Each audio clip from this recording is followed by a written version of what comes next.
Representative Adams. Here. Bailey. Here. Baker. Casper. Chase. Here. DeCillier Fleming. Here. Frickman. Here. Gustafson. Hanscom. Katowski. Here. Lambert. Here. Marley.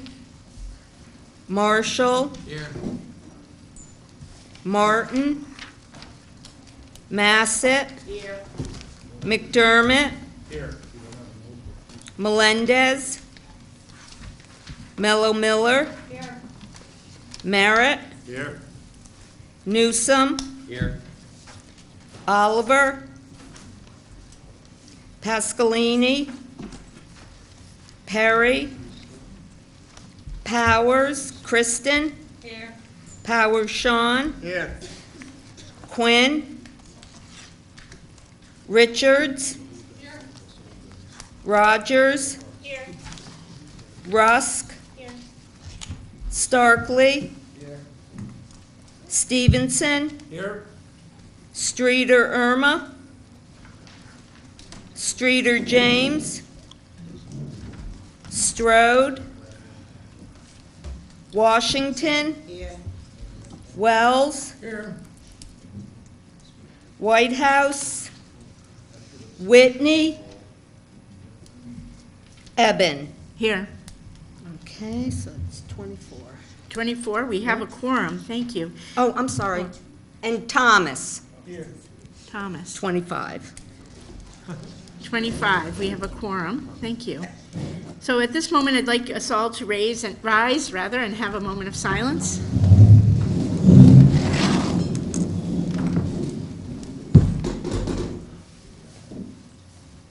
Representative Rusk, would you lead us in the pledge, please? To the flag of the United States of America and to the republic for which it stands, one nation, under God, indivisible, with liberty and justice for all. Thank you.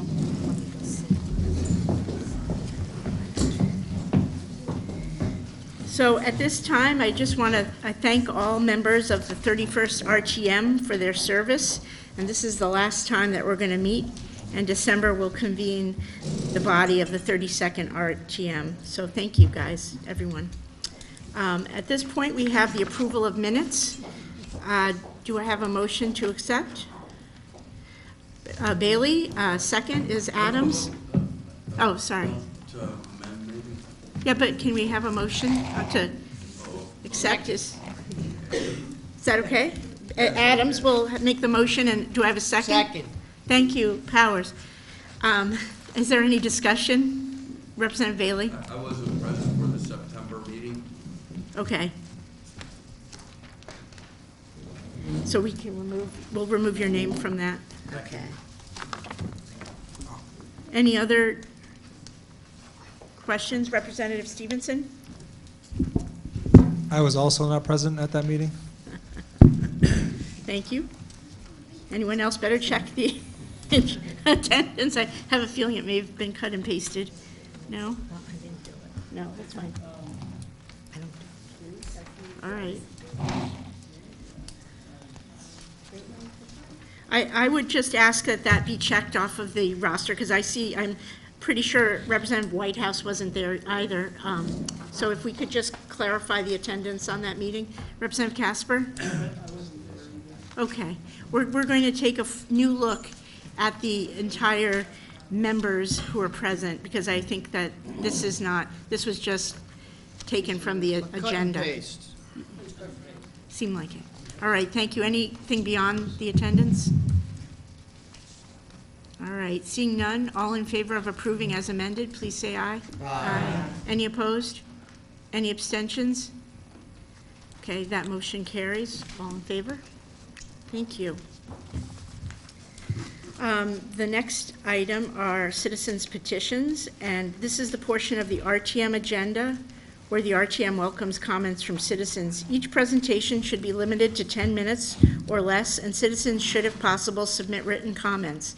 Presentations should be limited to matters pertinent to Groton. The moderator or members through the moderator shall ask questions only in order to clarify the speaker's presentation. Responses may be given by the moderator or the town manager, and citizens should make their presentations from the lectern and state their name and address for the record. We don't have any. No. there's no- And there's no one has signed up, but is there anyone from the audience who wishes to speak? Town Councilor Bordelon? Thank you, Madam Moderator. Portia Bordelon, 159 Shenecosset Parkway. I just wanted to come up here since this was the first meeting since I was recently appointed to Town Council, and I wanted to thank each and every one of you of the 31st RTM for my chance to serve with you for almost the last 2 years. It's been fun. It's been exciting. I learned a lot.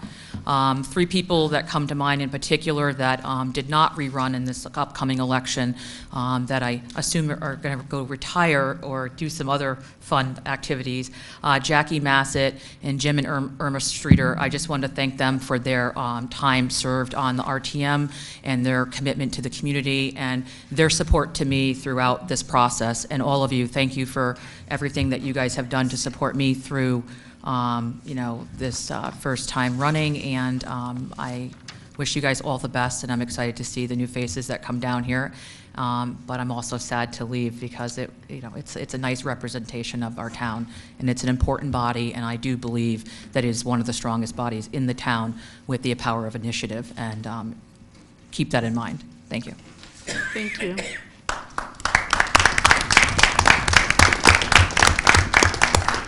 Is there anyone else who wishes to speak? No? Seeing none, there's a reception of communications. And first of all, I wanted to welcome our new member from District 2, Ian Thomas. And I also wanted to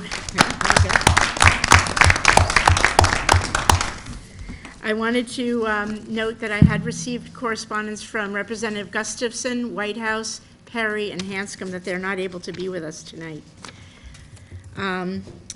And I also wanted to note that we did receive a copy of the plastics ordinance that the town passed, and I want to note there'll be a public hearing on the 19th of November, which is next Tuesday at 6:30 p.m. So I want to urge folks who are interested in that to attend, and from the public as well. Are there any other communications that members have received that they wish to share?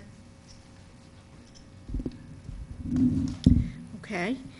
The first item that we have is it's an ordinance, but I don't believe this has passed the town council yet, no. So it's basically included in our packet, and it should be at the next meeting, it will be passed. Mr. Burke, you want to speak to that? It did pass. I think they're just maybe referred to a committee. I think they're just being introduced here. Okay, so we just received it in our packet, and so I will refer that to a committee. I believe I'll refer it to the Rules Committee, if that's possible. Although we may have some, we do have a 45-day count on that if it has been passed, so. And that is only to review it, and the only thing we can do with that is reject it with a 2/3 vote, so it's just a review of that by committee. That would be great. Okay. All right, so please, Mr. Burke, you have a report to provide us with? Sure. Good evening, everyone. Financial report, the preliminary fund balance for the general fund as of June 30th, 2019, unaudited, is approximately $23 million, which is 18% of the FYE 2020 general fund adopted budget. The general contingency budget was appropriated at $350,000. We still have $341,355 left. I do know that there'll be requests from the city upcoming on some work along Thames Street, so there's a couple of different things that may affect that a little bit. And then the capital reserve fund balance as of October 31st, estimated at $1.1 million. If the MEC thing passes, then it leaves about $1 million. Other things, Groton sale, I think I reported, I can't remember if I reported last time or not, the state gave preliminary approval for the library location for the Groton sale. Currently, they're doing the appraisals of the property for how much the Groton sale committee would have to pay to purchase it, which would then become town property, and depending on the price, may be coming through this body too. I'm hoping to hear something on that soon. Next Gen, if you remember software for the police dispatch center, it's our computer-aided dispatch software as well as our records management software. Currently, we have two separate systems that don't communicate. A lot of data goes into each that you have to do separately. The new software should be online January 6th is the tentative go date, so that'll be a big help in the police department. We're getting very close to looking at the non-union retirement changes, and we're also negotiating with some of the unions on that too, so I'm hoping to have some action on that soon. That would also be an ordinance-involved change, which would come to here eventually. And I think probably everyone knows, but if not, our Public Works Director retired approximately 2 weeks ago. Gary Schneider retired, took a job as the Public Works Director at Waterford, town of Waterford. They had been without one for about 6 months, so I'm now searching for a replacement. I do have interim Director Greg Hanover, who's one of our engineers, so he is in place. That's what I have. Any questions from Mr. Burke? Representative Stevenson? Yes, thank you. Was there been any update on the enterprise zones coming out of Hartford? I have been following that too closely. I know you've been sending out updates. Yeah, that legislation failed to pass, and there's been no further action on it at this point. Thank you. Representative Katowski? I have a few things left over from the past several meetings. The first one is, as we were walking around our districts, one of the things I found in District 5 is there was a lot of concerns about the Quakertown Bridge. The second thing is, I was wondering about the status of the vehicle survey. And the last thing is the status of the Route 184, Cow Hill Road, and Pumpkin Hill Road light bridge renovation.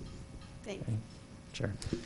In terms of the bridge, I'm expecting both. We have two bridges that are out. We have that bridge as well as the what's it called, the North Stonington. I'm blanking on the name, North Stonington Bridge. I'm planning on that bridge.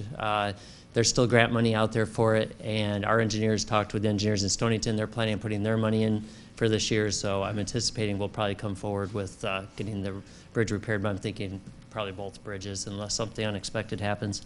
Vehicle survey was completed by Gary shortly before he left, and I can send a copy to people if you're interested.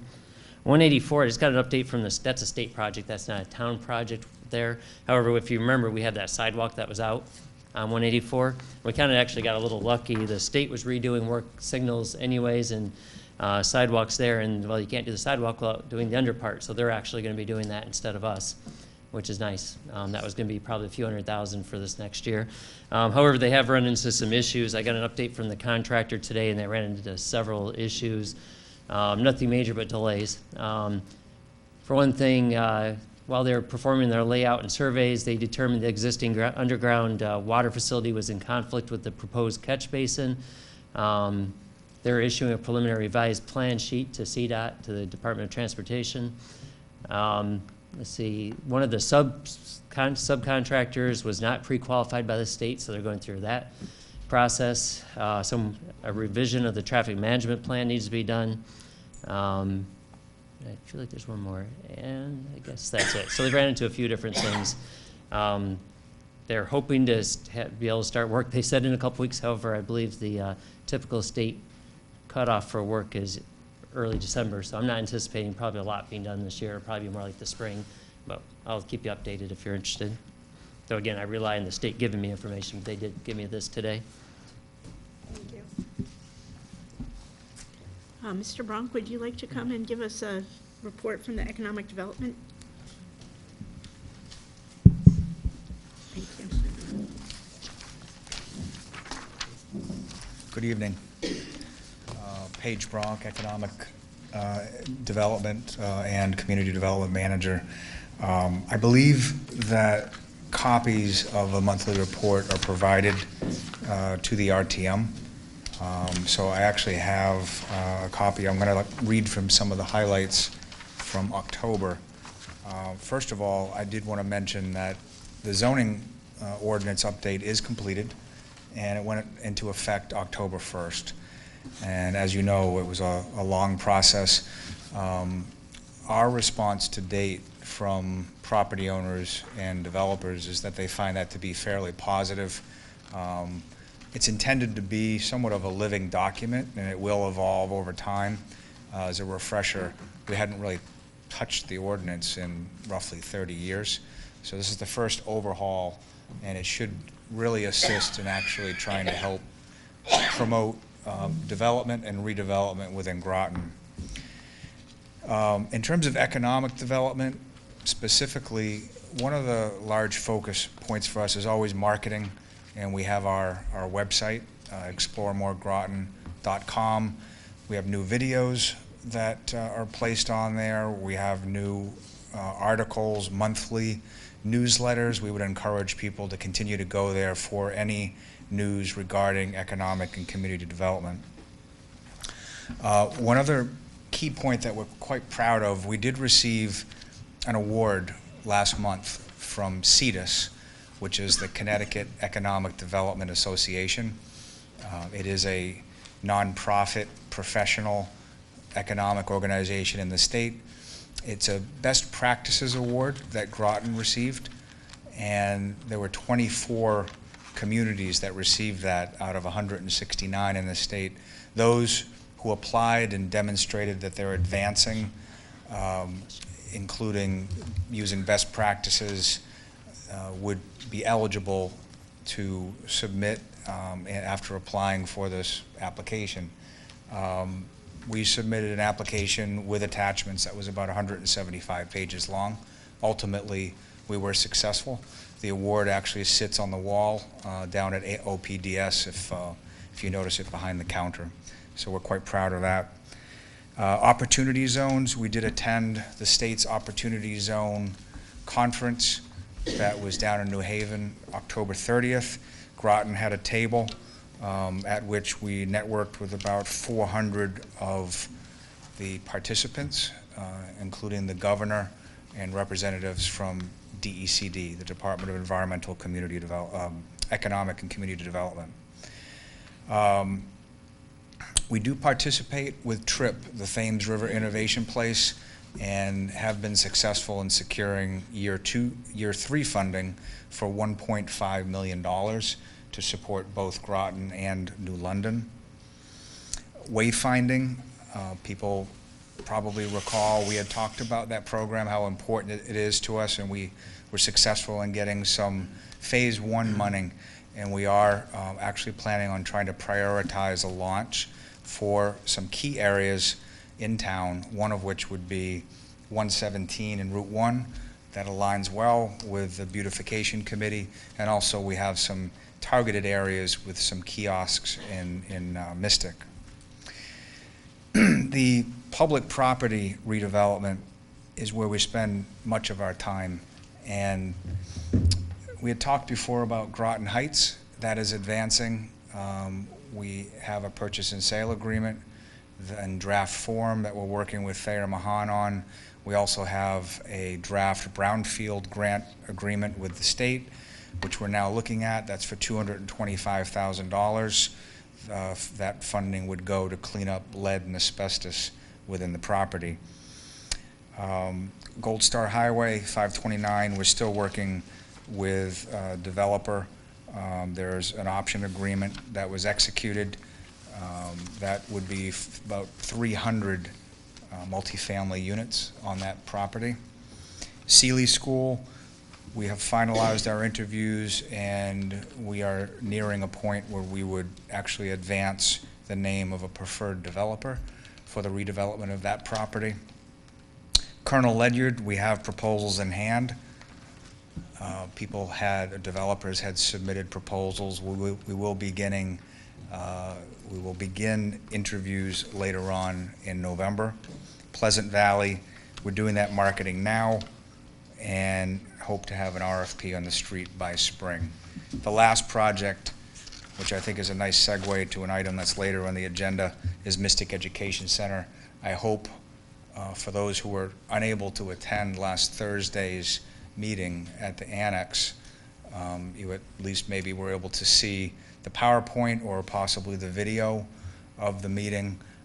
We probably had somewhere between 125, 150 people at the annex. I think it was generally well received. We had been really wanting to unveil this for quite a while. Probably back in the spring is when we first thought there was a possibility. But it took this long. It's state property, and we had to get to a point in time when agreements were in place with the state, between the developer and the state for the property. And Thursday was the best time for us to have that presentation. The name of the developer is Restler Homes. That would be redeveloping the existing properties. Those structures will remain. The lower land area will be protected, conserved as it currently is. It's the upper area, including the buildings, that would be redeveloped into roughly, it's about a $250 million project that would include a number of mixed uses. There would be residential, professional office, the Pratt building, which I think we'll be discussing a little bit more later tonight, used to be used by Groton for recreation uses, and it's our intent to work with the developer to actually renovate that property, that particular building, so that we can again get swimming, use of the gymnasium, but also get a better understanding on how we're going to repurpose that building and all of the space within to serve Groton's future needs. What was done in 1979 and what we need basically 2020 are two different needs. And I think that tees up basically where we're at, and I think we'll cover it a little bit later in trying to address the Pratt building and how we can move forward with the partnership with the developer. So is there new construction that they're going to be doing there? Yes. Okay. Yeah, it's in a simple way, you look at it as phase 1 and phase 2. Phase 1 will be the renovation of all the existing buildings. Phase 2 would be the new construction, which would mainly be residential. Are they going to remediate the property? Yes. Yes. Thank you. Any questions, other questions from the body? No. Thank you so much. Thank you. The next item on our agenda is to hear a report from Dr. Grenier. Thank you for coming tonight.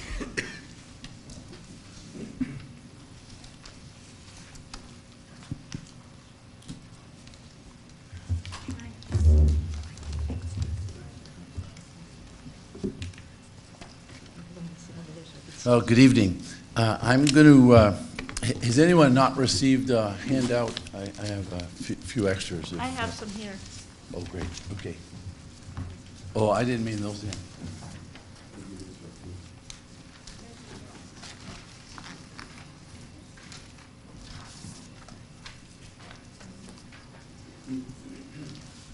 Might be easier to see from your seat, but I also have a little agenda for tonight, so if you haven't received that, if you could indicate, that'd be great. Okay, so what I thought we would do is talk about the recent, well, it's not that recent now, last spring's statewide testing, and I wanted to give you the information from a district perspective. So let me just orient you a little bit. Last spring, students in grades 3 through 8 took the Smarter Balanced Assessment Consortium. We just call it SBAC. But anyway, they took the SBAC test in literacy and in mathematics, and then later on I'll show you the SAT data, because the state has decided that high school students all high school students will be tested in the 11th grade. So all students in the state of Connecticut take the SAT, just the portions in the verbal portion and the mathematics portion. The state does not assess the writing portion.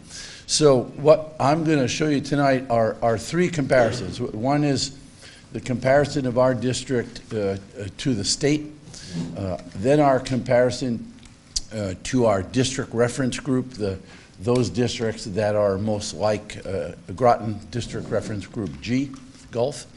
And then, just for a good measure, I wanted to show the comparisons to the local district, so you have a sense of where we are in the region. So the first bar,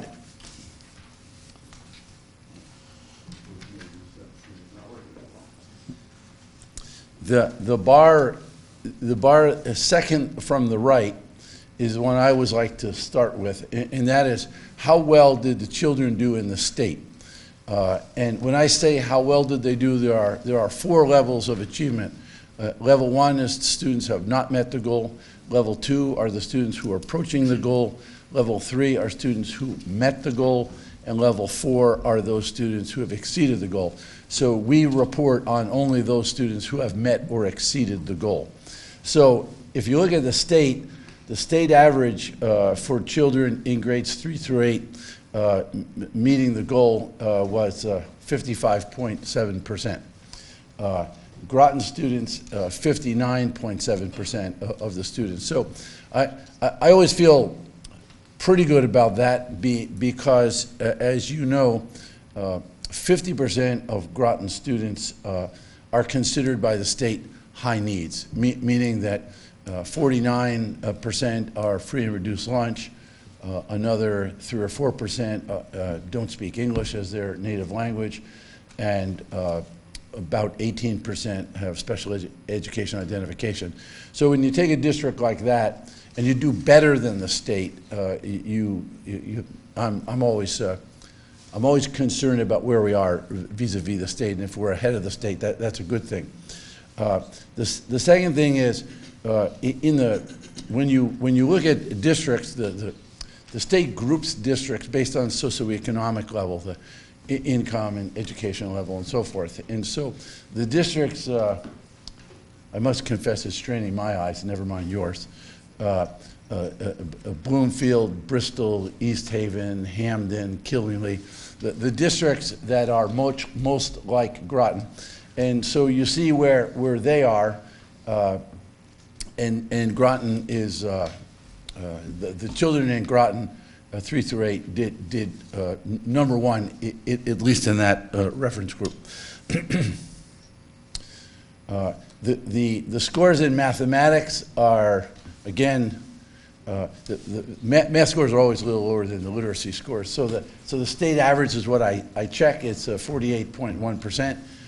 Groton students did slightly better than the state average, the red bar there.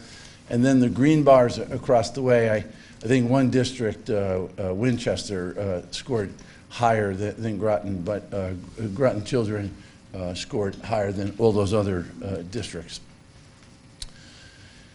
When you look at the local, this to me is somewhat interesting. Groton, again, back to ELA, 59.7% met or exceeded the goal. As I said, the state average was 55.7. And you could see some of the districts, North Stonington, for example, the higher percentage of the children in those districts scored were quite high. 80% is very good. But if you compare some of the other districts, you see that Groton compares favorably. That's ELA. In mathematics, you see a similar pattern. Again, we're a little bit above the state average, and as you see, going across the board. So, East Lyme, Griswold, Ledyard, Montville, New London, North Stonington, Norwich. Again, I think the district reference group gives you a pretty clear example of. I never like to show scores until I see what the district reference group does, because our scores could have gone up by 10%, and everybody else's scores could have gone up by 20%, so I would be disappointed. But in this case, these scores were pretty clear. So these are the SAT scores. Students took the SAT last April. The scores, again, the red bar is Groton. It's the same score that probably many of you remember from high school. The state average was 514. Groton students on average scored 516. And you see what the other districts in our district reference group scored. So that's, again, number one in the district reference group. In terms of mathematics, the average was 500. Groton students, 11th graders, scored 502. And you see the scores across. I think in both ELA and math, Groton school students performed at the top of the district reference group. So here's the scores, but for the local comparison. So you have Groton, you have the state, and then you have some local districts. Not huge differences, but you might want to kind of take a look at those a little more closely. And again, Groton, the state, in mathematics, Groton Fitch students did better than several of the local districts. It was, yes, Dean? Is this before or after, excuse me, all 11th graders had to take the SATs? I'm just a little confused because. This is all 11th graders. Okay, thank you. And that's it. So I'd be interested in your questions if you have any. I can go back to the elementary if I can figure this out.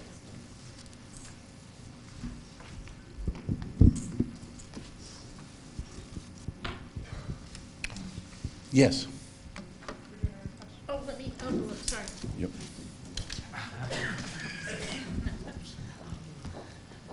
Thank you.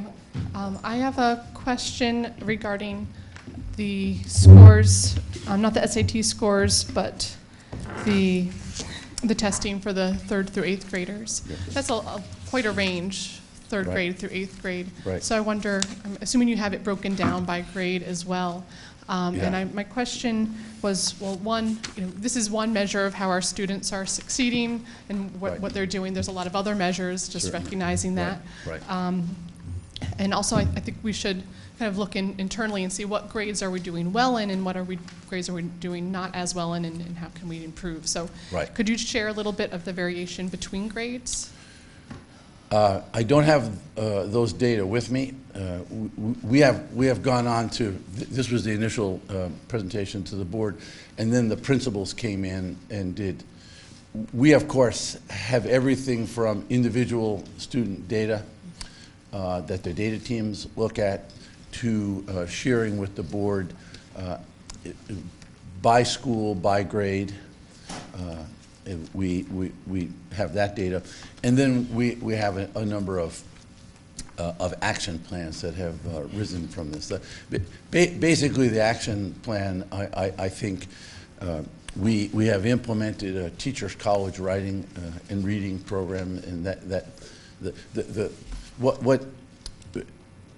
what we also like to look at, but I can see you have a good appetite for data.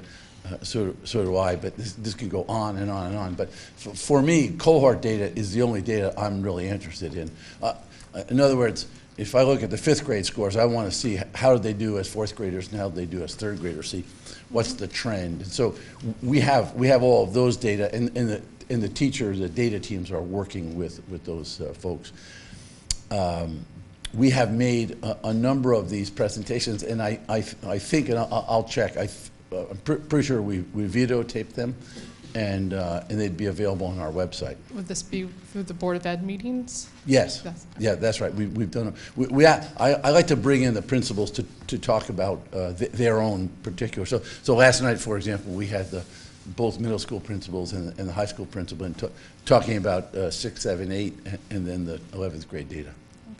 Okay. I'd be interested in looking at that, so I Sure. will, and also the different schools as they compare to. Yeah, the schools, and then there's another measure that the state considers extremely important. It's called the anticipated growth, the targeted growth. And so every student in Connecticut now, whether they're on level 1 that they haven't met the standard or they're on level 4 that they've exceeded the standard, every student is given a target. And so what the state measures is the percentage of the target met. Hands down winner this year. So, and if the student meets about 50 to 55% of the target, that's actually quite good. The hands down winner this year was Mary Morrison School. They averaged 107% of the target, including the children at the lowest level. And I'll try to get that video up because when the board saw that, they were stunned. Yeah, something conspicuously right is happening at Mary Morrison School. Actually, Claude Chester School had similar results. Thank you. You're welcome. Thank you. Other questions? Representative Washington?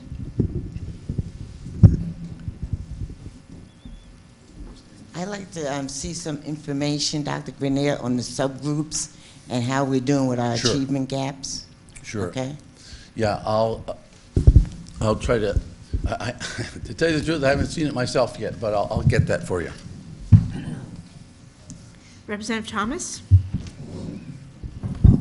Yeah, I'd like to echo what Representative Richards and Washington said, as far as the getting the breakdown on the data, Yeah, more sure. detail, Yeah, and by also, subgroup. yeah, by subgroup, yeah, and, sure. and by grade as well. to Sure. see. Yeah. And also That's available. That's available online. and what the action plan is for closing the achievement That's available gaps. as well. Okay. It's very complex, as you can imagine, but it's available. You know? All right.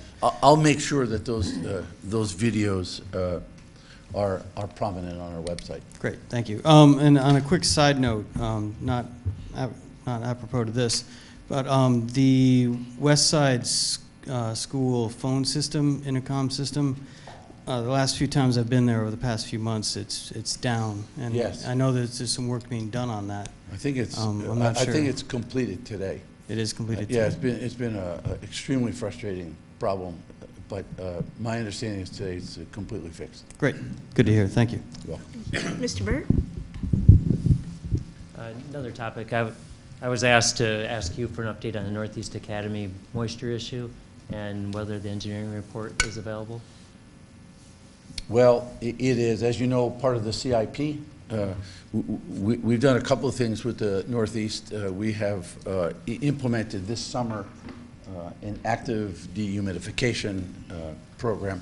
And that, actually, at that school and at Catholic Kolonowski, it has greatly remediated the mold, not mold, but the humidity problem. We do have the report. I don't know that it's available online, but it was presented, and basically the whole report is incorporated into the CIP, which you will see shortly. There's some initial phases and some later phases, but what we learned because immediately we contacted the technicians that run our heating and ventilation system. And we learned that we can actually implement this active dehumidification. And it worked quite well this summer, even though we had summer school there and the door was open and lots of humid air was coming in. But nevertheless, the humidity level almost entirely, Mr. Kilpatrick would never want me to say 100%, but almost entirely was below where you start to have problems. So it was at the safe range. But it will be in the entire report is in the CIP. Thank you. Representative Mello Miller?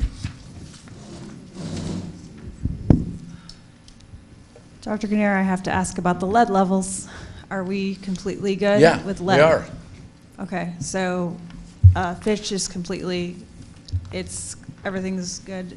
Everything is good. Okay, and what steps are being taken to avoid this in the future so that we don't run into these problems again? We're following the state guidelines. I can tell you this, the state has become much more involved in this in all schools, and they put out a circular that basically says early in the morning to be sure to flush the system out each day, and that's been going on every day. Thank you. I actually have a couple more things. Thank you. Yeah, continue, please. One is about the, well, as the moderator knows, we're going to have a meeting tomorrow evening. That's correct. Please God, that we've been trying to set up for quite some time. So the moderator, the mayor, and the chairman of the board are getting together tomorrow to lay out the protocol for figuring out how to handle these grants. And unfortunately, it's the day after this meeting. It would have been nice if it was the day before this meeting, but and I could report out. But I'm sure Sima will be able to report that going forward. And then the other thing, the question came up about the capacity of the middle school. When the middle school was planned 6 years ago, we did a study. Actually, Malone and Mick Broom, a consulting firm, did a projected enrollment, and the state will only fund a school at the highest projected enrollment, and the highest projected enrollment was 947 children. We think next year, because students are in fact returning to the school, next year's enrollment will be 990. The school can accommodate 1,224. So we clearly, unless something funny happens, we certainly will be able to accommodate all those students. And as you know, that building is going up. It's on time, so they tell me, and we anticipate the board has. Unfortunately, I hope I answered your email, Tom. The board has extended the summer a bit, so school is going to open on the 8th of September to give us just another week, to give the builders another week to just to be sure all the punch list items are taken care of. And so we anticipate having Groton Middle School open on the 8th of September, and the children will come, and off we go. Thank you. And that's my report, unless anyone has any other questions. Any questions? No? I guess Representative Cecilia Fleming. Thank you. With the increase in the enrollment for next year, what does that do for the, I believe it was 15 FTEs that we were thinking about through retirements? Because that's a substantial increase. So it actually, the math works out pretty simply. We have about 900, well, actually, we have 990 students. The reason we're losing FTEs is because instead of having 4 teams, we'll have 3 teams. So each team will have 110 students on it, and each team will have 5 core classes under the middle years program, the IB. So there'll be math, science, history, help me out, English, and world language. So the 110 children will be divided by 5, so there'll be about 20, 21 children per class. So it's really the reduction of the teams as opposed to the enrollment. So we're hard at work at getting that schedule, which is proven to be quite complex. There's a lot of factors that we have to put into it, and so we have a team of about a dozen teachers and counselors and administrators putting that together. So we're well on our way, and we're mindful that we are also designing 2 elementary schools at the same time, and that work has in fact, we're going to go up to the state construction guys next week, and that work is with a different architectural firm. But as Representative Katzer and I were saying, that things are moving very quickly, but we're in good shape. Thank you. Representative Chase? Thank you. Can you explain again, I'm sorry, the projected enrollment of 947, is that a state number you said? That was Malone and McBroom, 2013, looking into the future. Okay, that has nothing to do with our reimbursement from the state? Well, it actually, if we don't yeah, have that is the reimbursement. They reimburse you for 947. Well, they give you a certain amount of square feet for 947 students. And if you have more than that, then you don't get any more. And if you have less than that, you don't get any less. They plug your reimbursement. So the middle school, well, the whole project, the $184 million project, was plugged at $100 million. So the state made a commitment for $100 million. So they won't give us any more. And no matter what the enrollment? Correct. Okay, thank you. Representative Merritt? I thought the state was going to, I could be mistaken, but was going to fund the project of the middle school at 80%? Actually, just one of the schools, the school in the Cutler site, it will be 80%. I thought those two schools were 47% each. No. The middle school and one elementary school. The only school that's 80% is a Cutler school.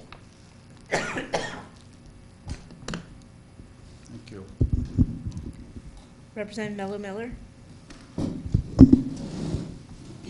Sorry, just to piggyback off of what a fellow representative said. So if the anticipated enrollment is 990, but the capacity is 1,224, that means we only have space for 234 more students at the school.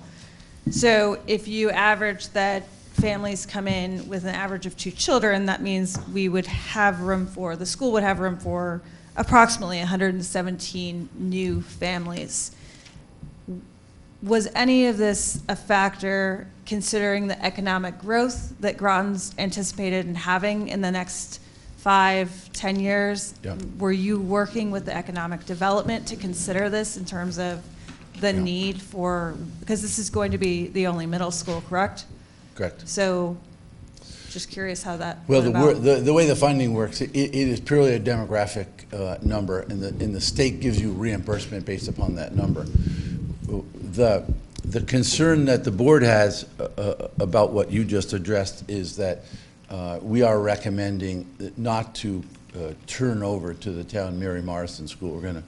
We're gonna hold that as a kind of a possible overflow, although we don't anticipate needing that, but who knows? So there will be space for more elementary children. So if you're right, if 117 families moved into town and every single family had middle school kids and only middle school kids, like we do a nationwide search for middle school families, then we would have problems. But please God, they'll have some middle school kids and some high school kids and some elementary school kids. And the high school has more than enough capacity. Perhaps some of you were there, has hundreds of students. It has had hundreds of students, more than it currently has. So we're in good shape in terms of that.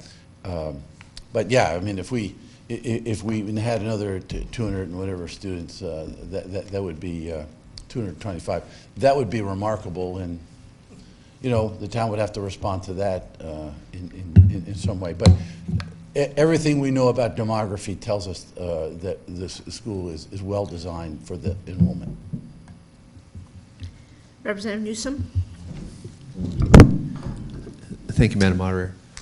So is the plan still for block scheduling for the middle school?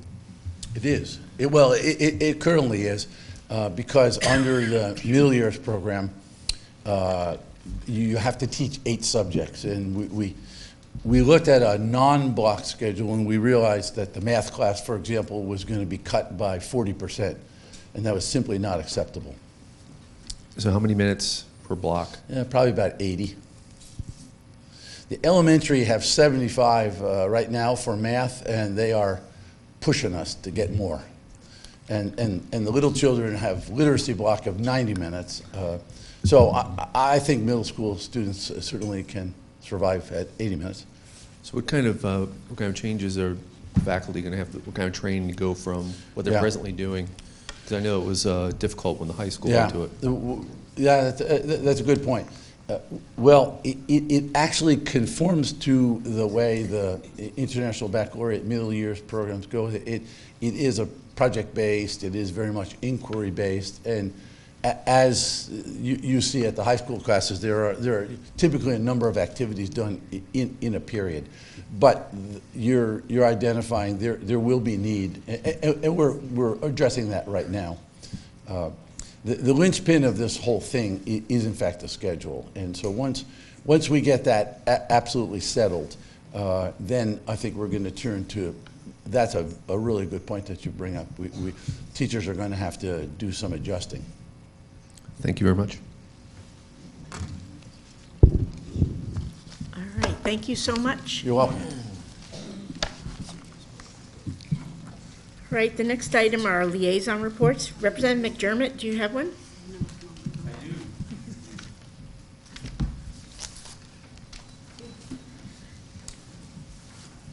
I do.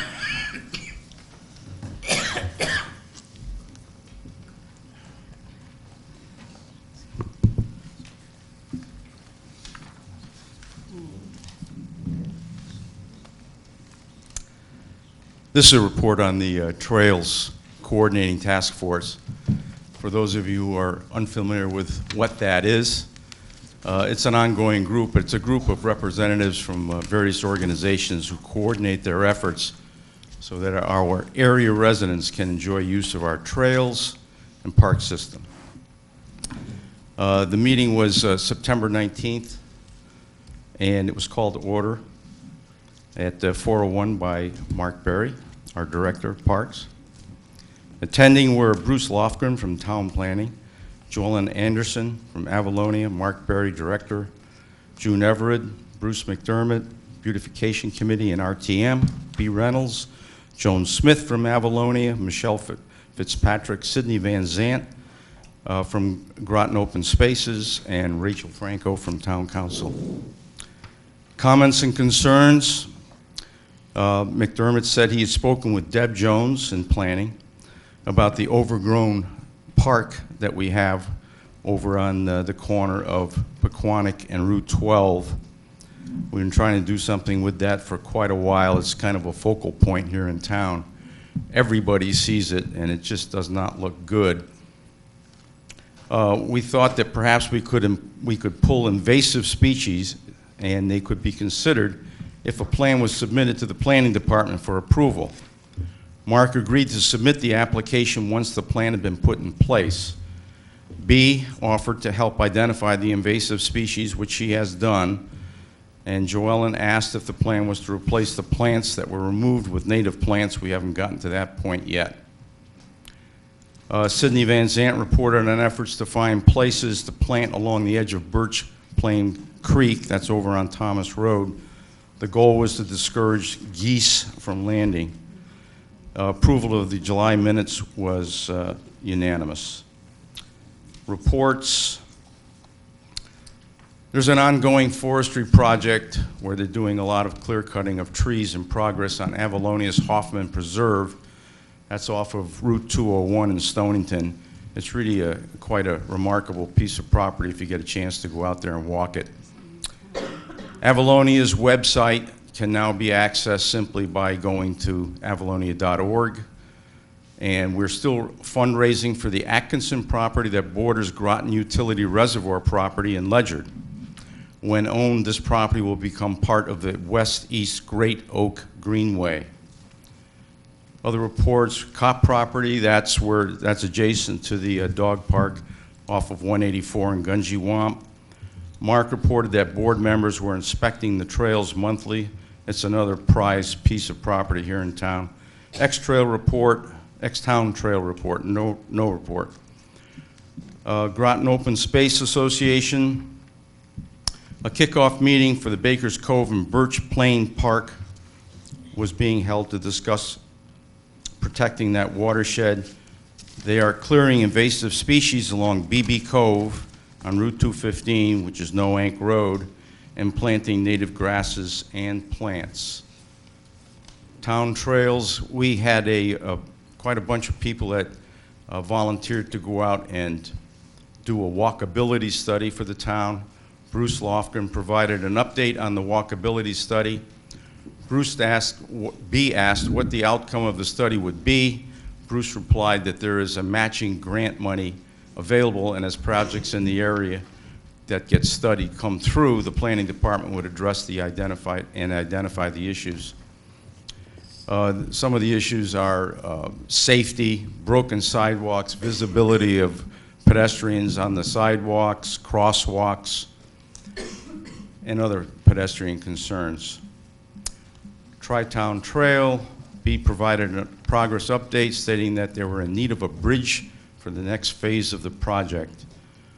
Under new business, Councilor Franco informed the group that the Beautification Committee public meeting, next meeting would be held on the 18th this week, and December the 2nd and December 16th, the meetings are at the Senior Center or at the Groton Public Library. I urge you to come if you can.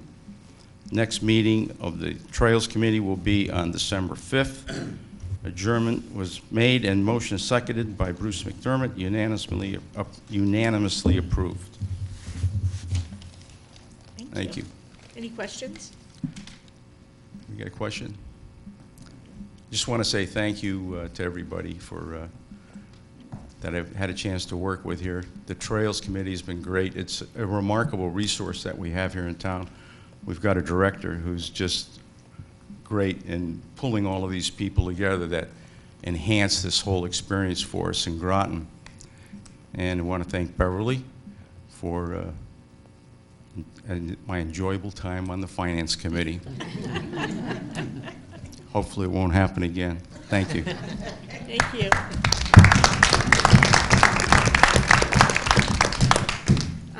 Representative Wells, do you have a liaison report? I do. Please come forward. Come forth and regale us.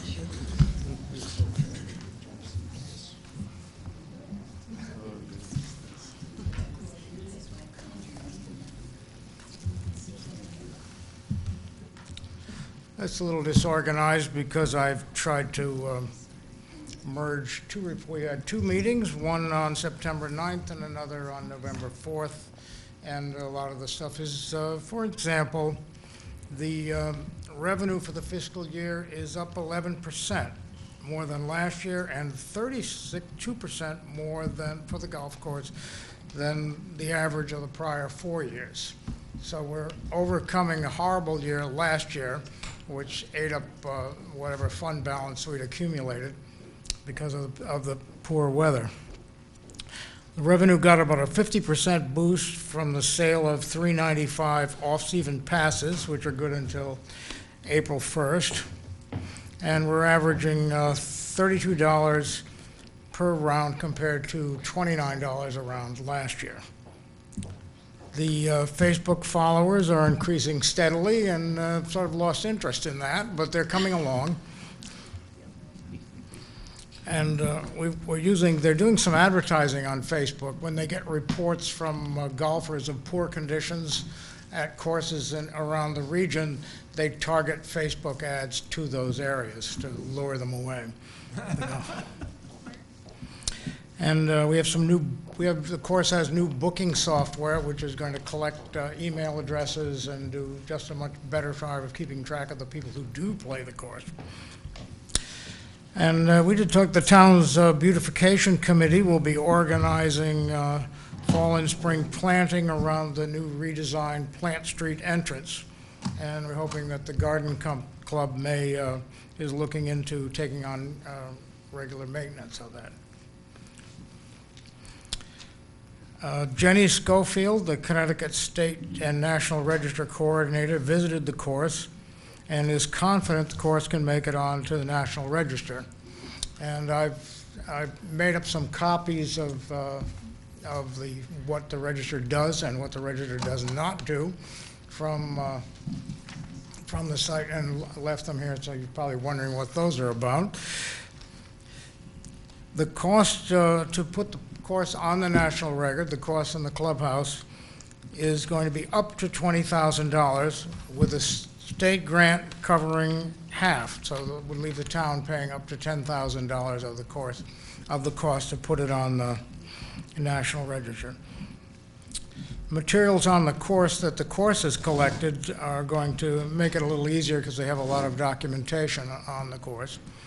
And the fact that we have a Donald Ross specialist golf course designer who had done a complete plan of the course is, that's pretty much settled as far as. Donald Ross, by the way, for those of you who may have forgotten, I didn't know who he was, but he's the fellow who introduced the golf industry to the United States. Came over from Scotland and designed courses. There's a Donald Ross Society, there's a Donald Ross Archives. People run around the country playing Donald Ross courses. And our course is is I think maybe the only one in Connecticut that is a public course. Right now, if you look on those sheets, you'll see some mention of state grants. Right now, state grants are not funded for historic reconstruction. That doesn't mean they won't be in the future, but at the moment, they are not. And perhaps the only downside that, at least it's been brought up, is, let's see, once the clubhouse gets listed, it provides, the register listing provides for protection from unreasonable destruction by Connecticut statutes. You may have read recently, the town of Stonington ran afoul of that with their boathouse property. They wanted to present a new and modern designed boathouse, which apparently nobody liked because it was new and modern, and so now they've come up with a plan that the state approved to move an old barn and make some changes, and it looks like everybody will be happy. And as far as that restriction goes, that same restriction applies to houses that contribute, buildings that contribute to historic districts. So I don't think we've heard any evidence that the property in Noank, nobody wants to buy it because of the historic restrictions. You can't tear the house down. So we have historic districts in Eastern Point, I think is Noank, Center Groton, Quantic Bridge, oh not Quantic Bridge, Burnett's Corners. So let's see, I think we've got it all. Anyway, no longer, our manager knows about this. He's asked for a 5-year plan for the course. So rather than do the usual $50,000 to $100,000 capital improvements, where we'd spot around the course and figure out which bunker is in the worst shape and do those, he's asked them to draw up a 5-year plan for course maintenance, which of course plays off the golf architect's plan, which is laid out how the course should be. And so we'll have a plan. So when we come back to our budget discussions, you can say, yes, that's part of the plan. And why are we doing it this year and not next year? Because next year we're doing this. And oh well, we can't have a meeting without hearing about the portable toilets. They had complaints. They moved the portable toilet to one of the portable toilets to another location, and they immediately got complaints from the neighbors across the street. And so they had made up plans to put a fence to block the view of the portable toilet, and the neighbor wanted shrubs to block the view of the fence. So they moved the portable toilet back to where it was and immediately got calls from the neighbor across the street. It's back. So it's starting to look like an Aesop fable where you're never going to get everybody happy. You never know. Maybe we'll get, I really have no idea. Maybe we'll see. Question, Representative Katowski. Thank you. I want to be clear on what I think I just heard. Oh, Okay. Did you say that the town is paying $10,000 to put the golf course on a national register? no. Okay, thank you. To put the course on the register, it would require $20,000, of which there is a state grant to cover half of that. However, Jenny Schofield, the director, came down and said, your documentation is excellent, it shouldn't cost that much. So it could cost up to $20,000, but probably will cost less, and there's a grant that covers half of it. No, the town is not planning that, because if it did, we would be voting on it as part of the budget. Which I'm glad you mentioned that. There's a couple of things I wanted to bring up is that they're not terribly enthusiastic about the course itself, because $10,000 is a lot of money for the course. Golf courses are a low-margin business. We've proved that when our budget surplus vanished, when our fund balance vanished after the couple of months of bad weather last year. The money in golf courses comes from the restaurants, the bars, the condos, and the stuff that makes Trump golf courses so attractive that you hear about. In fact, I've read in the paper they're losing one of his liquor. He's in danger of losing a liquor license at a course, which is a really serious blow, because that's where the money is in the course. In the case of Groton, not only do we have our clubhouse, which if we can enhance that, we will get more rent for it, but also the business that accrues, that follows a golf course, accrues to other businesses around town. So anyway, that'll do it. Thank you so much. Representative Melendez, do you have a, no report? Representative Whitehouse, do you have a report?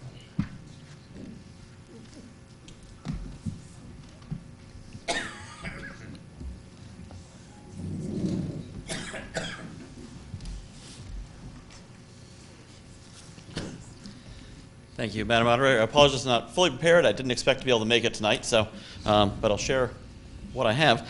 Some of what's going on with economic development is actually on our agenda.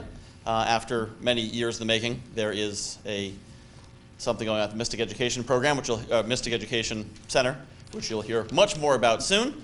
But so things do happen with these properties, with all the things that can't be talked about. The behind-the-scenes negotiation eventually comes out once everything clears up. This is the first of many projects. Oh, not first. Groton Heights I think, was the first one. So it is the next of many projects as we turn empty properties into commercial activities in town. As you see in the report, our town was awarded the Connecticut Economic Development Association Best Practices Accreditation for some of the great work that we've been doing. And the other thing that's coming up is the plastics ordinance. The Economic Development Commission tries to be a conduit between business and the town.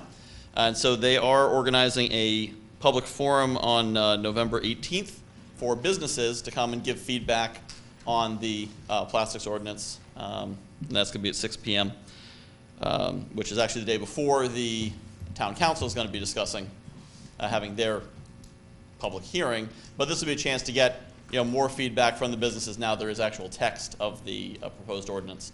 So, but the business community has been engaged in the process throughout, and an effort was made to do something that would balance the needs of benefiting the environment, but not creating serious economic and business hardship. And from what has been heard so far, it seems like most businesses don't think this would be a dramatic hit, but would also do some major benefits. So I think it seems like we're actually threading the needle pretty well, which is a good thing. And that's all I have. Thank you.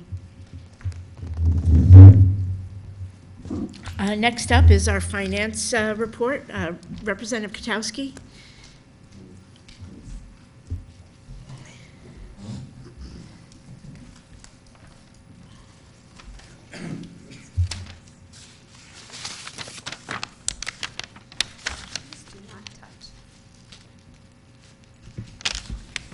Thank you, Madam Moderator. The RTM Finance Committee special meeting met November 7, 2019. Members present Representatives Rusk, McDermott, Casper, and Katowski. Members absent, Representatives Washington, Martin, and Lambert. Also present, Representative Chase, Town Manager John Burt, and Parks and Rec Director Mark Berry. Chair Pro Tem Katowski called the meeting to order at 8:30 p.m. There is no unfinished business. New business item, 2019-620, authorization of a capital reserve fund appropriation. Representative Katowski made a motion to authorize $116,500 capital reserve fund appropriation for a new FY 2020 Parks and Rec project for a needs assessment, a feasibility study, and an engineering analysis of the Mystic Education Center. Motion was seconded by Representative McDermott. Director Berry started the discussion. The proposal includes 3 different studies: community-wide needs assessment, a feasibility study, and engineering analysis. Planned are community engagement meetings, focus groups, etc., with the goal to collect information to identify the needs of the community, not only for this building, but our recreation needs within the community. The last assessment was done in 2008. The assessment will not be site-specific, and the information will be able to be used throughout the town. The goal is to take that information and be able to apply it to what the developer is proposing so that we get the best use of the building as identified by the community. The second step is a feasibility study to understand what it's going to cost to operate the building compared with what we can expect to generate in revenue. The town cannot negotiate the agreement with the developer for the building without knowing how much it is going to cost to operate the building. Answers to questions. The town would like to make the building energy efficient. The town will never own the building. The town will negotiate a 20 to 30 year long-term agreement with the developer.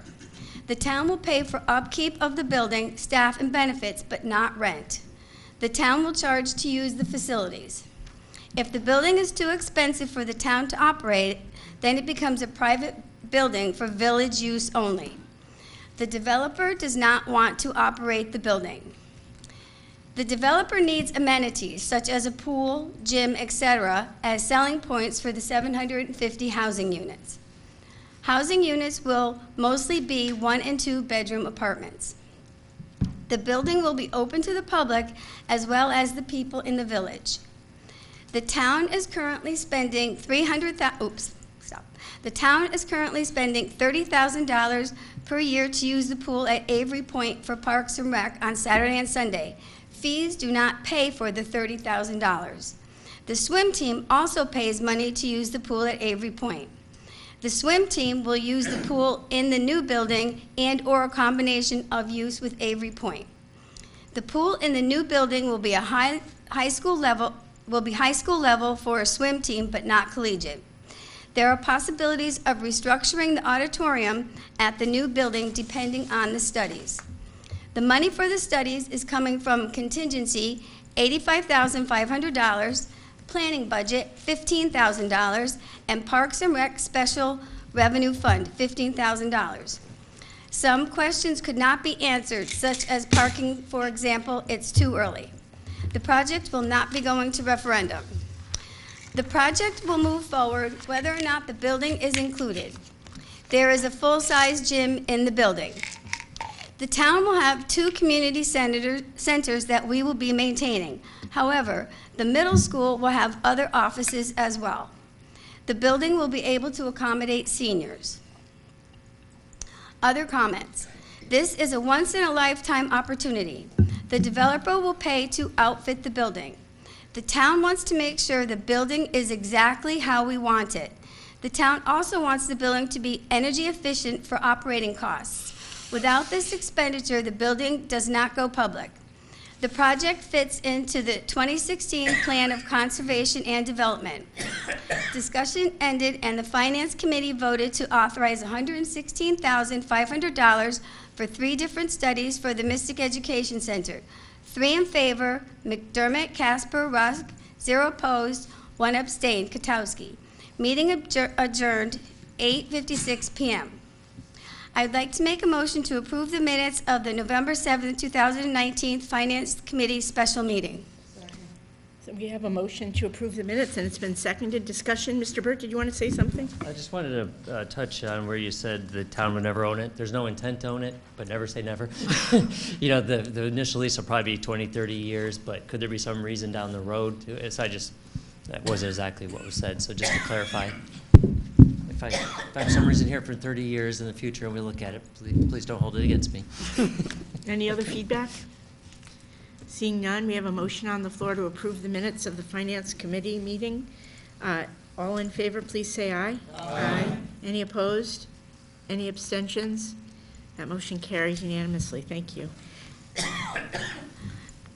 I'd like to make a motion to authorize $116,500 capital reserve fund appropriation for a new fiscal year 2020 Parks and Rec project for a needs assessment, a feasibility study, and an engineering analysis of the Mystic Education Center. Second. We have a second from Representative Powers.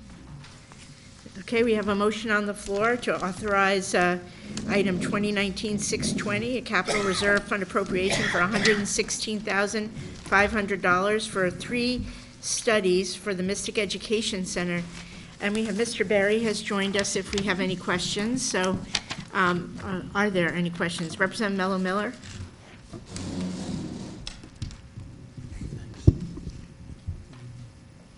Good evening. Thank you, Mr. Berry, for being here. Just a few questions. One in particular was $15,000 is coming from the economic development, $15,000 is coming from recreation and senior activities. Why is the $15,000? Like, how did you delegate where the $15,000 was coming from? Does that make sense?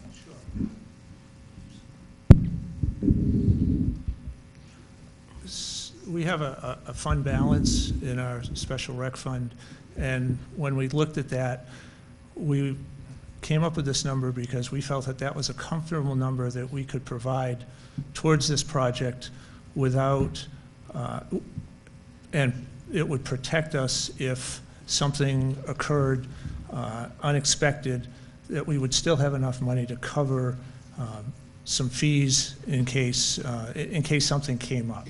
For example, if the roof in the community center collapsed and we weren't able to run karate classes.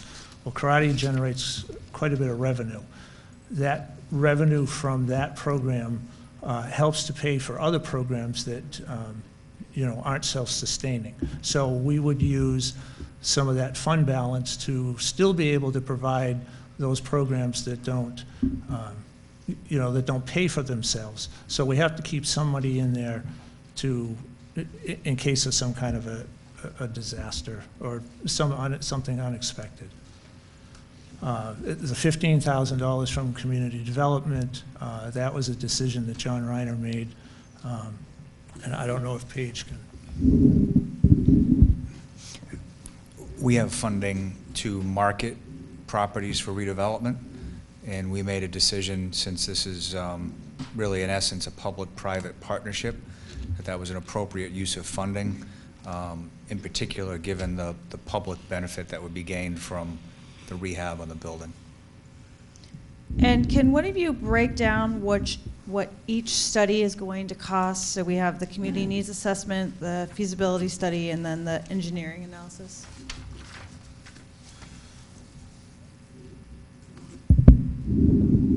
So there are 4 different firms that are involved in the 3 different studies. Greenplay is the principal firm, so they'll be overseeing the work done by the other firms. They're also will be involved in the market analysis, the community needs assessment. The breakdown was $59,999 for Greenplay. Peary is the architectural firm. Their fees are $26,000, and they're involved in the site analysis, the conceptual plans, cost estimating, and they're also involved in some of the engineering analysis. DTC Engineering They're the ones that are doing the engineering analysis. Their costs are $14,500. And RRC is, they're conducting and putting together the statistically valid community needs assessment. So they're doing the mail-in study portion of the study. And given the 15,000 from the economic development and the 15,000 from the recreation and senior activities, is the idea that you're eventually going to get this money back, for instance, for savings from the, not having to rent to go to the Avery Point, or is the assumption you're going to get this money back that you're putting in? Well, that's part of the feasibility study is, so once we do the community needs assessment, we get an idea of exactly what the community wants within the existing footprint. Now, there is a pool, there's a full-size gym with stadium seating, there's a number of multi-purpose rooms, and there's also an auditorium. But it's important for us, we've got a certain footprint to work within, and it's important for us to know exactly what the community wants and what we can get into that space. The interest in a pool has been high in the community for the last 10 years, so I can't imagine that we would say, no, we don't want we want you to fill the pool in and make it a 12-lane bowling alley or something like that. There's a shortage of indoor space, gym space, so I can't imagine that we would say, no, we don't want the gym for youth basketball and adult, floor hockey and all the other kinds of different programs that take place. So once we have how best we can utilize the space, then they do the feasibility study, and they look at all the different components, what revenue we can generate based on the programs that we could provide there, and they also look at the expenses. So they'll come up with a bottom line, and I'm just throwing out numbers, but okay, it's going to cost the town $100,000 to operate this building on an annual basis. I mean, that would be the difference between the revenue and the expenses. It's not going to cost just $100,000 to run it. It's the difference between the revenue and the revenue and the expenses. So that's the part of the feasibility study. Now, your question was, yes, we would. I don't see us going to Avery Point anymore and paying $30,000. I would hope that we could entice the high school who's also going to Avery Point and paying a considerable amount of money, that they would, come to the community center or the Pratt building to have their swim practices and meets. And one more question. When was the last time a community needs assessment was done? 2008. And so we're talking 11 years ago. 11 years. Mm-hmm. And from that study, would I assume correctly that that's how the senior center and everything kind of came about, and the? Yeah, we've been working towards trying to make and address the interests and the needs that the community expressed. We haven't been able to do all of them. For example, Sutton Park was a big part of that study. We've made no investment in Sutton Park since the master plan came out in 2009. We haven't put a dime into the Sutton Park. We've disinvested in that park, and it's a community park. So we haven't accomplished everything that was identified in the master plan, but we've been working towards, within the budget that we've been provided, we've been working towards making those necessary changes, again, that the community expressed interest in having. I guess just one concern I see, and it's minor, is that we just invested a lot of money in the study for our Parks and Rec Center right here, and we're paying more money to develop this, which is wonderful. But then how is that going to affect all the money that we just, this building with the parks department's in currently? Like, is that just going to make that obsolete? No, there is, we need both buildings because there's not enough space at the Pratt Building, the Mystic Ed Center, in order to run all the different programs that we run at the community center.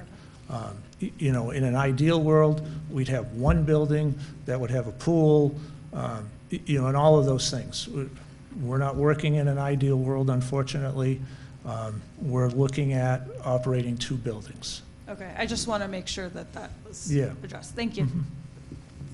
Representative Chase? Thank you, Madam Moderator. I had several questions, but they've been answered, but I came up with some more, so. So going with your pretend number of $100,000 to run the center once it's open, Mm-hmm. will fees be established to cover that entire amount of money? That's, I was going to say, that's part of the feasibility study, is looking at what we can charge for various programs. You know, some programs we will charge for, others we won't.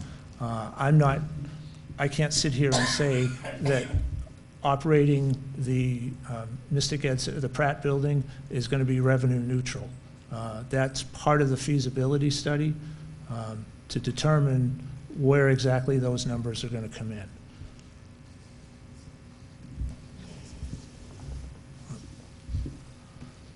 So we're going to have to hire all new staff for this building, correct?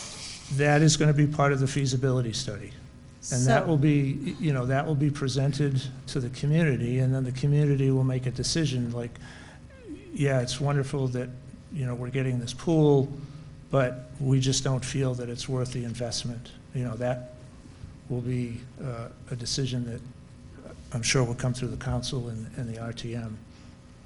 So it was said that no, we will not pay a lease or a rent fee, correct, for this building? We'll just. Yes, the current agreement is that we would have access to this building at no charge. But we will have to maintain it, Yes, including roof, all the big ticket items that come with a building. right, and that's why we've included the engineering analysis, so that we make sure, for example, you know, you need a heater to warm the pool. The contractor, the developer may want to put in one size heater, but our engineers will say, no, you need to put in this size heater so that an undersized or an incorrect size heater isn't working constantly and it isn't the most efficient. So that's why I'm saying that we need to include the engineering analysis to kind of protect the town's interests, to make sure that we've got the best operating building that we can get. Just to point out, you know, until we get negotiating, it's hard to say particulars. We've had some preliminary talks. I anticipate we'll be paying for the operational. We know they're going to pay tentatively $3.5 million. I anticipate some of that would go towards operations. In terms of roofs and stuff like that, that's all going to be, you know, ongoing part of that negotiation, so it's hard to say at this point. But just a little background, back in 2017, there was an open house for people about the Mystic Education Center, and many people had responded or said there that they were interested in the pool and other things. So when, in the Pratt building there, they wanted to see it reopened. So when we put out the RFP, we actually requested that we wanted to see some sort of public use, preferably for that building, so that's why we're looking at it in the first place. The survey part, you know, the bulk, a good chunk of this money is for the survey, which it's time to do that anyways. About every 10 years, a public survey should be done anyway, so you know you're putting your dollars in the right place.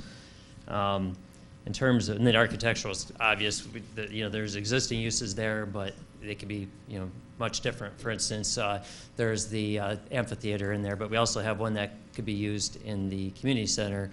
I don't know if it makes sense to have both of them, so this developer would pay for all the remodeling of this building. So, you know, maybe if and one option is to fill in that amphitheater, you could put climbing walls, other things in there. We want to, you know, now's the time to really think it through and find out all our options and see what the cost would be. And part of so the survey would be usable no matter what. Even it's not just specific to this, so the bulk of this is usable anyways. In terms of engineering, they will do some of their own engineering, but it's going to be to, you know, to get that building operational. We want to make sure if we're going to pay for regular operations that it's energy efficient, that we're getting our costs down. and that we can squeeze more money out of them for that reconstruction. So that's why the engineering piece on it.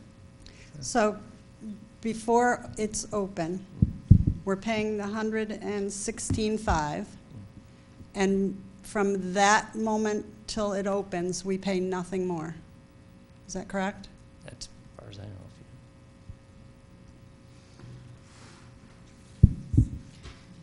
I tend to start from big picture and work down. It's really important for people to realize that last Thursday night, when we unveiled this project, all the information on the PowerPoint and was discussed within the meeting is very conceptual. And I think the public is not necessarily accustomed to having a project come forward that is not immediately entering a permitting phase. And we've tried to get ahead. We are months away from having any approvals. Why is that significant? A project of this magnitude is going to evolve over time. There are a number of steps. So some of the questions that are being asked, we haven't yet finalized the discussions with the developer on any of this. What we're discussing here tonight is where we stand today, but we don't have the lease agreement. We don't have the data from which we can really sit down and start having some conversations. If we knew the number for operations, we would talk with the developer and say, hey, this is the number, and either this is acceptable for us or this is too expensive for us. Therefore, you're going to have to cover all of this. We still are having those conversations, and that's why we need this information. So there haven't been any final decisions on the operating for the building, what exactly is going to be in the building,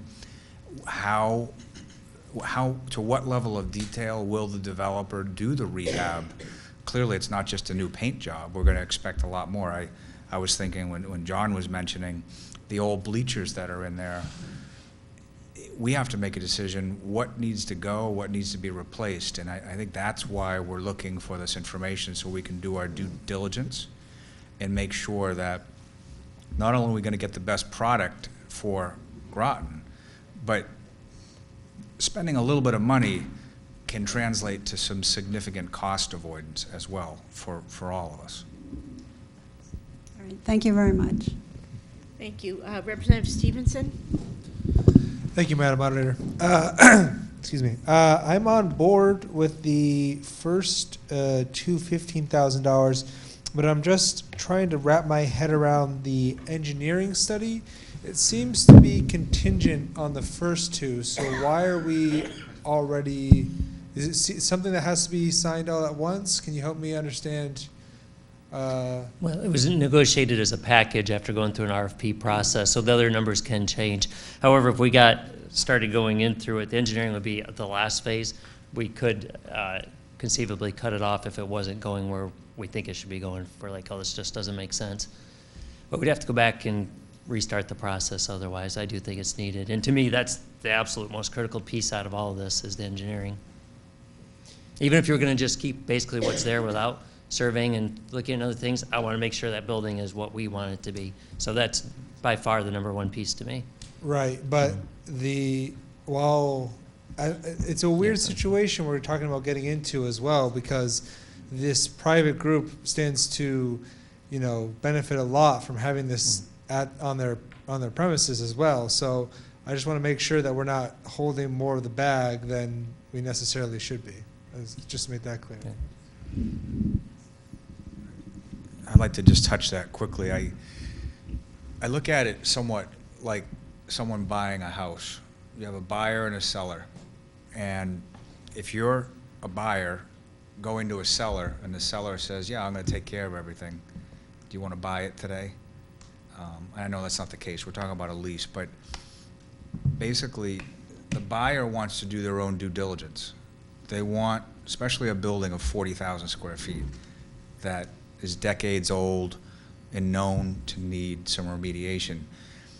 We would like to know our own data as to what is required before we commit to sign on anything that we're going to operate this building for years, decades to come, we shouldn't rely on some other party's experts. We should have our own experts, because that's the best way we're going to have data for our needs. Thank you. Representative Massett?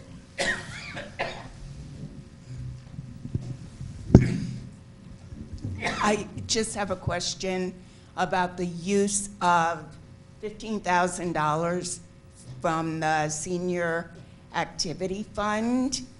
How will that impact senior programs? And will seniors already pay a lot to participate in programs here. So how will that $15,000 impact us? It's not going to have any impact because it's coming from fund balance. So it's not coming out of operating. We're not going to decide that we're going to stop running the cafeteria because we're using $15,000 to pay for the study versus spending that money to purchase food. So the seniors will not see any impact with this expenditure. Okay, thank you. Representative Newsom? Thank you, Madam Moderator. I guess my first question is for Representative Katowski. As the person that chaired the committee, you abstained from the vote. Was there additional questions that you had that were unanswered? Representative Katowski, would you like to respond? I have some prepared comments that will probably answer all that hopefully I'm in queue Yeah, you are at in some queue. point. And just so you Okay. guys are getting irritated at me, there are a lot of you who want to speak. Yeah. And my second question is, we're going to be doing multiple studies. What town department is ultimately responsible for overseeing this green play, make sure that they're doing everything? Is it going to be Parks and Rec, or is it going to be Economic Development? It would be Parks and Recreation. Okay, thank you very much. Representative Frickman? Thank you, Madam Moderator. A couple questions. So I guess, for one, I'm really concerned on $115,000 on a study, another additional study. In this case, on a building we will never own, unless it's 30 years from now something changes, like town manager said. So my question, though, you mentioned earlier that we're paying $30,000 right now for use of the pool. How long have we been doing that?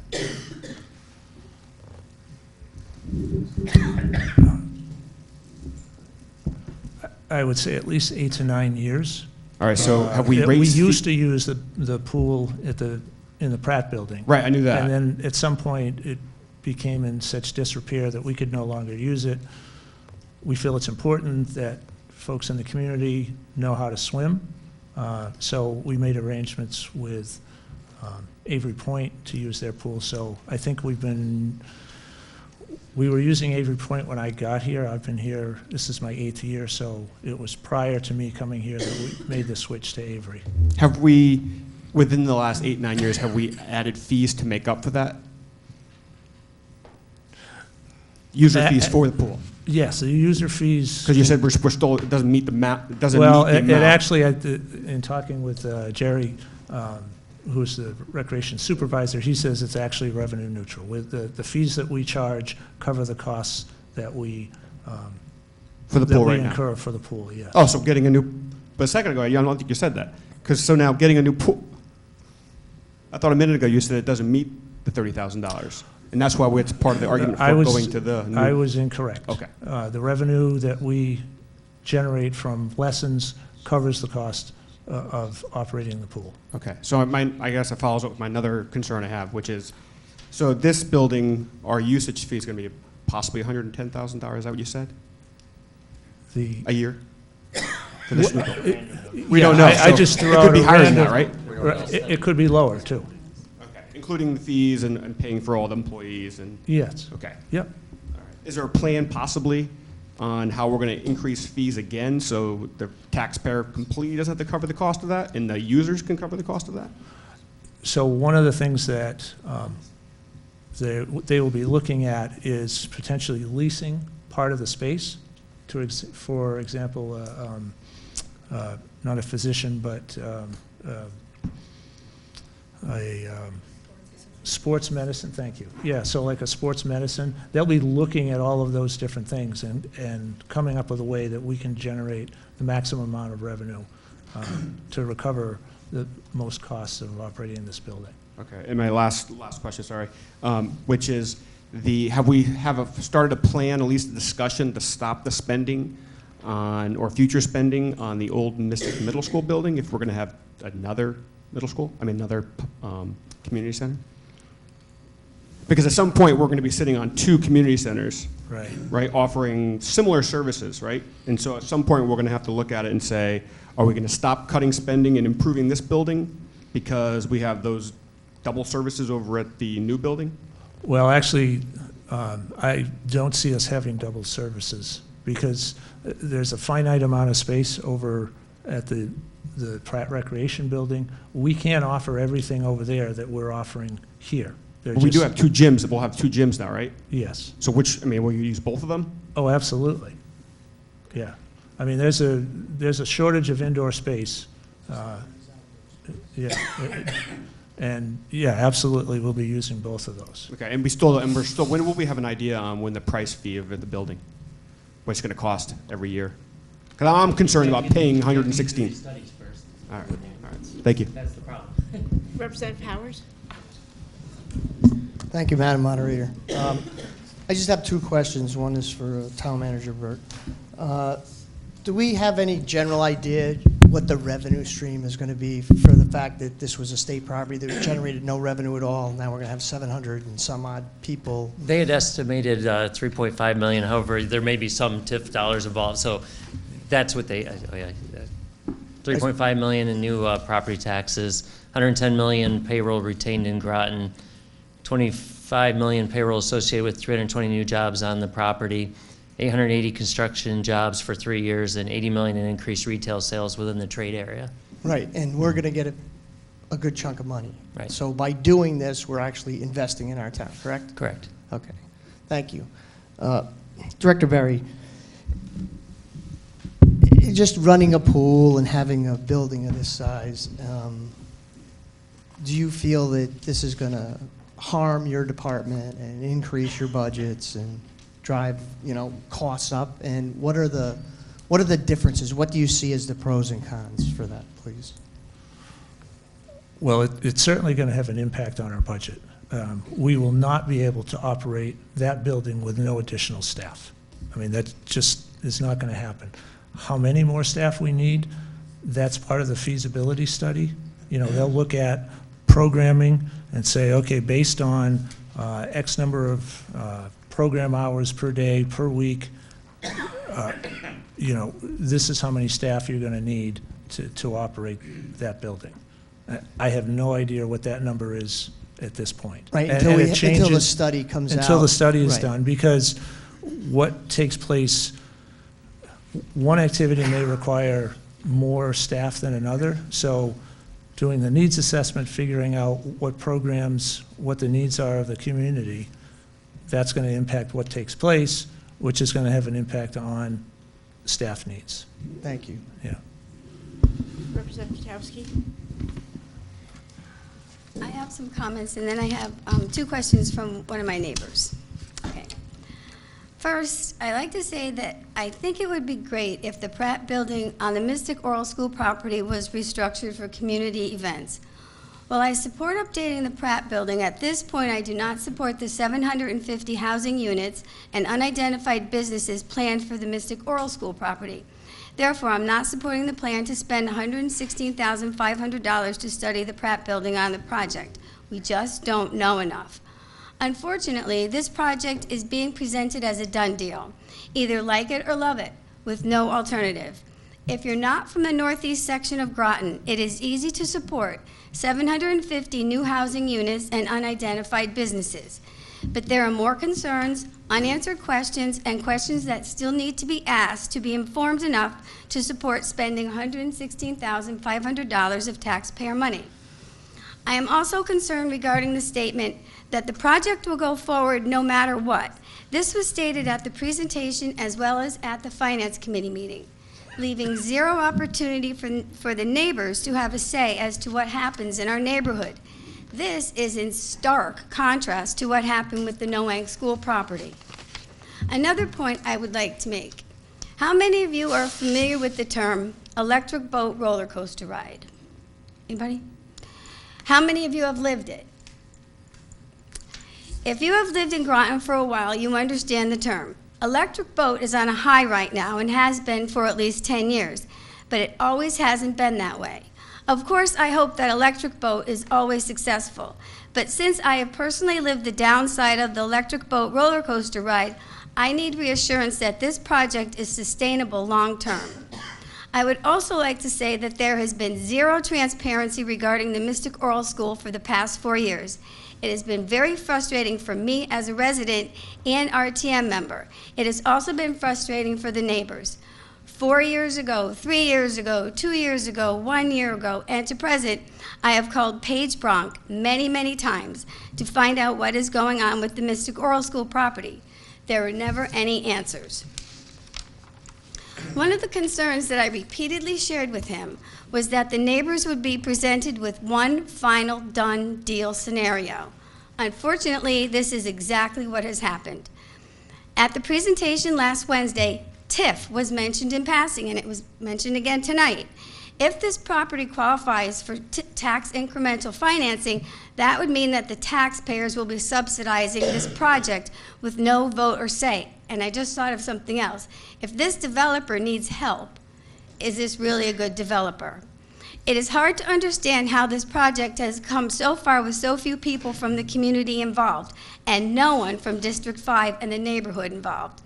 The RTM tonight is expected to vote on $116,500 for a project that will put 750 apartments, as well as unidentified businesses on the Mystic Oral School property with very little information. Again, this project is being presented as a like it or love it with no alternative scenario. I will not support spending $116,500 tonight because there is not enough information available to determine if this project helps or hurts the northeast section of Groton. Thank you. Thank you. I have 2 questions from my neighbor. Please. Okay. The first question is, she's wondering if I was interested why the town needs to be the entity paying for the study to be done. I would think that would be in the developer's purview. And the second question is, and the number of units proposed is surprising. Are there any comparable developments that can be seen as a successful example anywhere?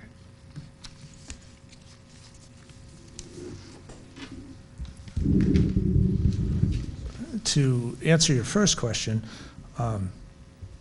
we're proposing this and we're investing in this study to protect the interest of the town.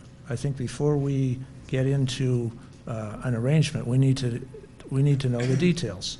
You know, this is a partnership. This is a relationship. You know, I don't think it's reasonable for us to just sit and say give, give, give. I think we need to. I think the town needs to show a commitment to this project also. And to the second question. Yeah, sure. I just want to add the bulk of this is for our own townwide survey that would have nothing to do, you know, they would have no reason to pay for that. That's something we want, so we can maximize this opportunity. In terms of TIF, I just want to mention on TIF, the whole reason we did TIF is to offset certain development costs with infrastructure to make it, to entice more developers here. I mean, that's the intent of TIF, but I think Paige wants to. But the point is that if it wasn't for the 750 apartments and unidentified businesses, we wouldn't even be talking about the Pratt building. So that's the point. I know we're not necessarily doing a lesson on TIF tonight, but we've always talked about the but-for test. It's inaccurate to state that we're subsidizing something with that funding. The case is really that the project wouldn't happen to a certain level without having that mechanism. So it's money that the developer brings to the table, it's their funding, and we make agreements regarding what sort of public amenities will actually occur, including infrastructure, including roadway improvements. That really is where that increment comes in, and they use their money. In terms of your second question, or the neighbor's second question, there are plenty of examples. I don't have those names today, but we realize this is a significant project within Groton, but outside of this corner of the state, there are significant mixed-use development. And I would like to bring up a point. We talk often after doing our market analysis about the single largest problem we have in Groton. It's not job creation, which we're really fortunate. Most communities are looking for jobs. We have jobs. Problem is everyone leaves at the end of the day. So we talk about 80% of our jobs are held by commuters. That directly plays into the need for modern, contemporary housing for a workforce, and also sometimes empty nesters. We don't have that work. We don't have that housing product today. All of, as I stated last Thursday night, all of the properties that we are trying to redevelop that the town owns, we're getting some strong housing interest. And the new type of housing requires amenities. That is what is needed. So when we talk about the Pratt building, you can't do housing on the property without amenities. All of our other former school buildings where we're having proposals, they're amenity rich because that is what the market demands. That's what people want.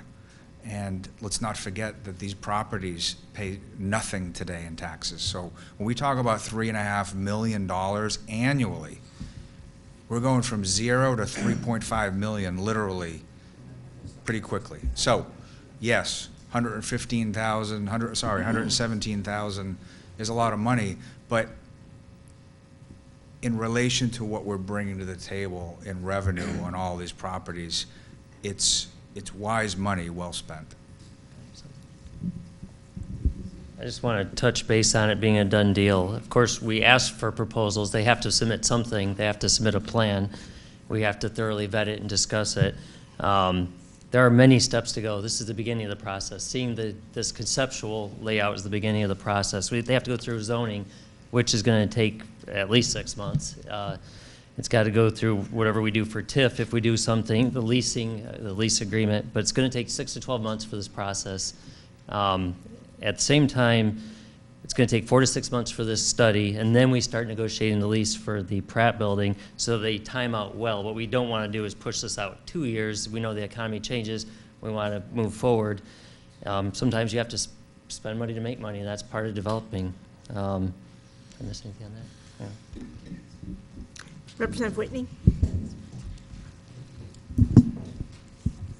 Thank you.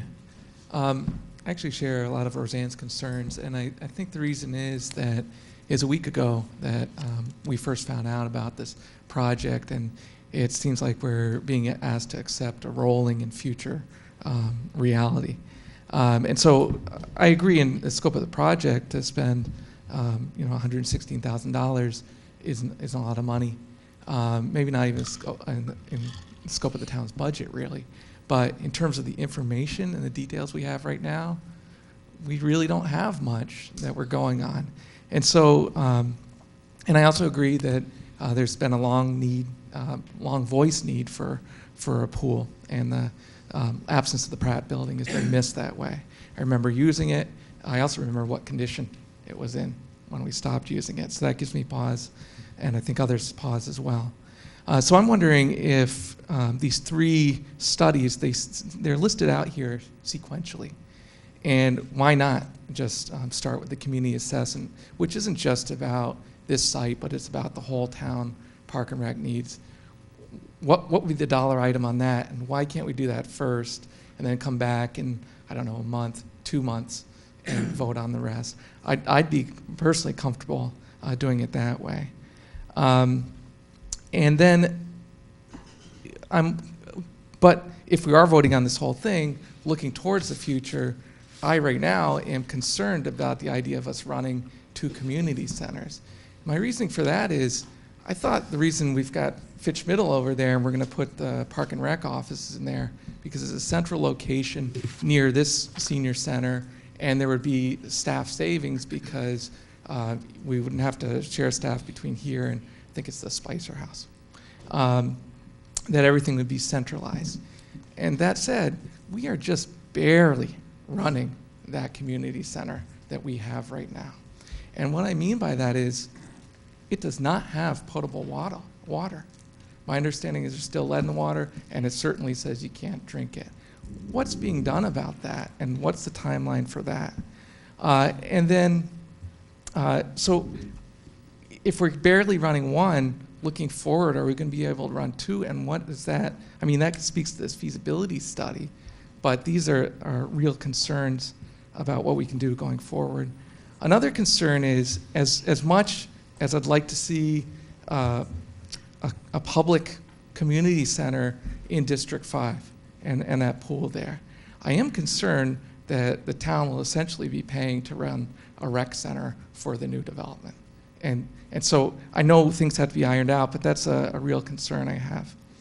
On a smaller but important scale, the $15,000 from the fees for park and recs and senior activities, that bugs me. And it bugs me because I think that should be applied to what's already been generating it.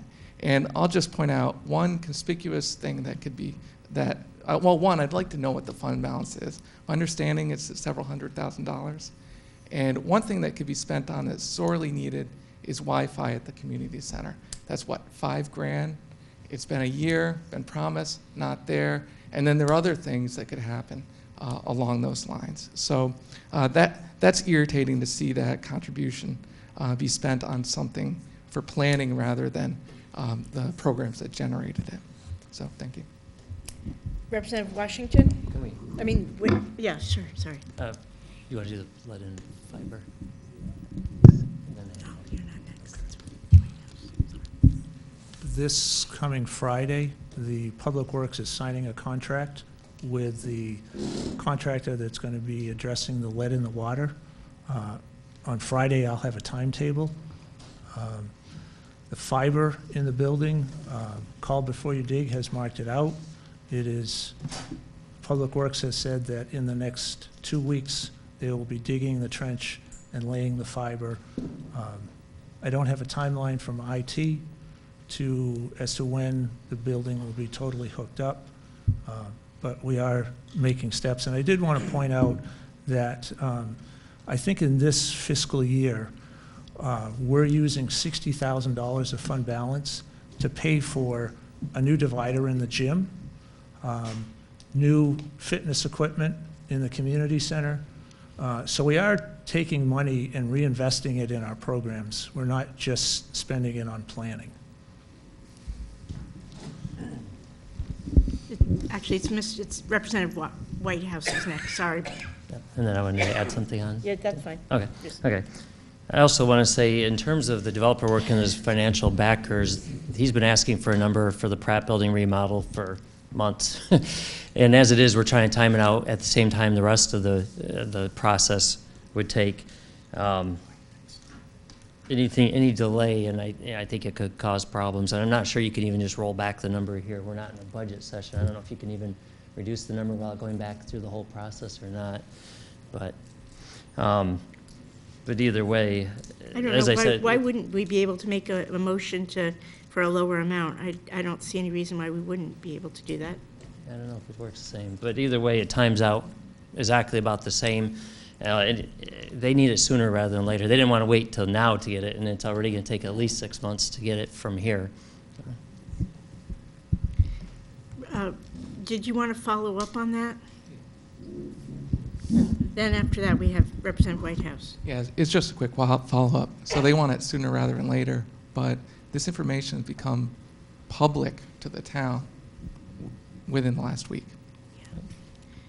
Yeah, I just have to say, I really think we should be able to make a motion to amend if the body desires. I don't see anything in the charter that would prohibit that. Representative Whitehouse. I actually just looked it up in the charter. It says we can accept or reject. Oh, is that it? Is the phrasing. So I looked at it quickly, so I could be wrong, but I believe the power we have is accept or reject allocations over $10,000. A couple quick questions. So who pulls the trigger on this to says, like, yes, this program's going? Is that a town council ultimately? In terms of the lease itself? In terms of the whole deal that we Well, just heard the about. state is, you know, of course, I mean, maybe should I use it more first?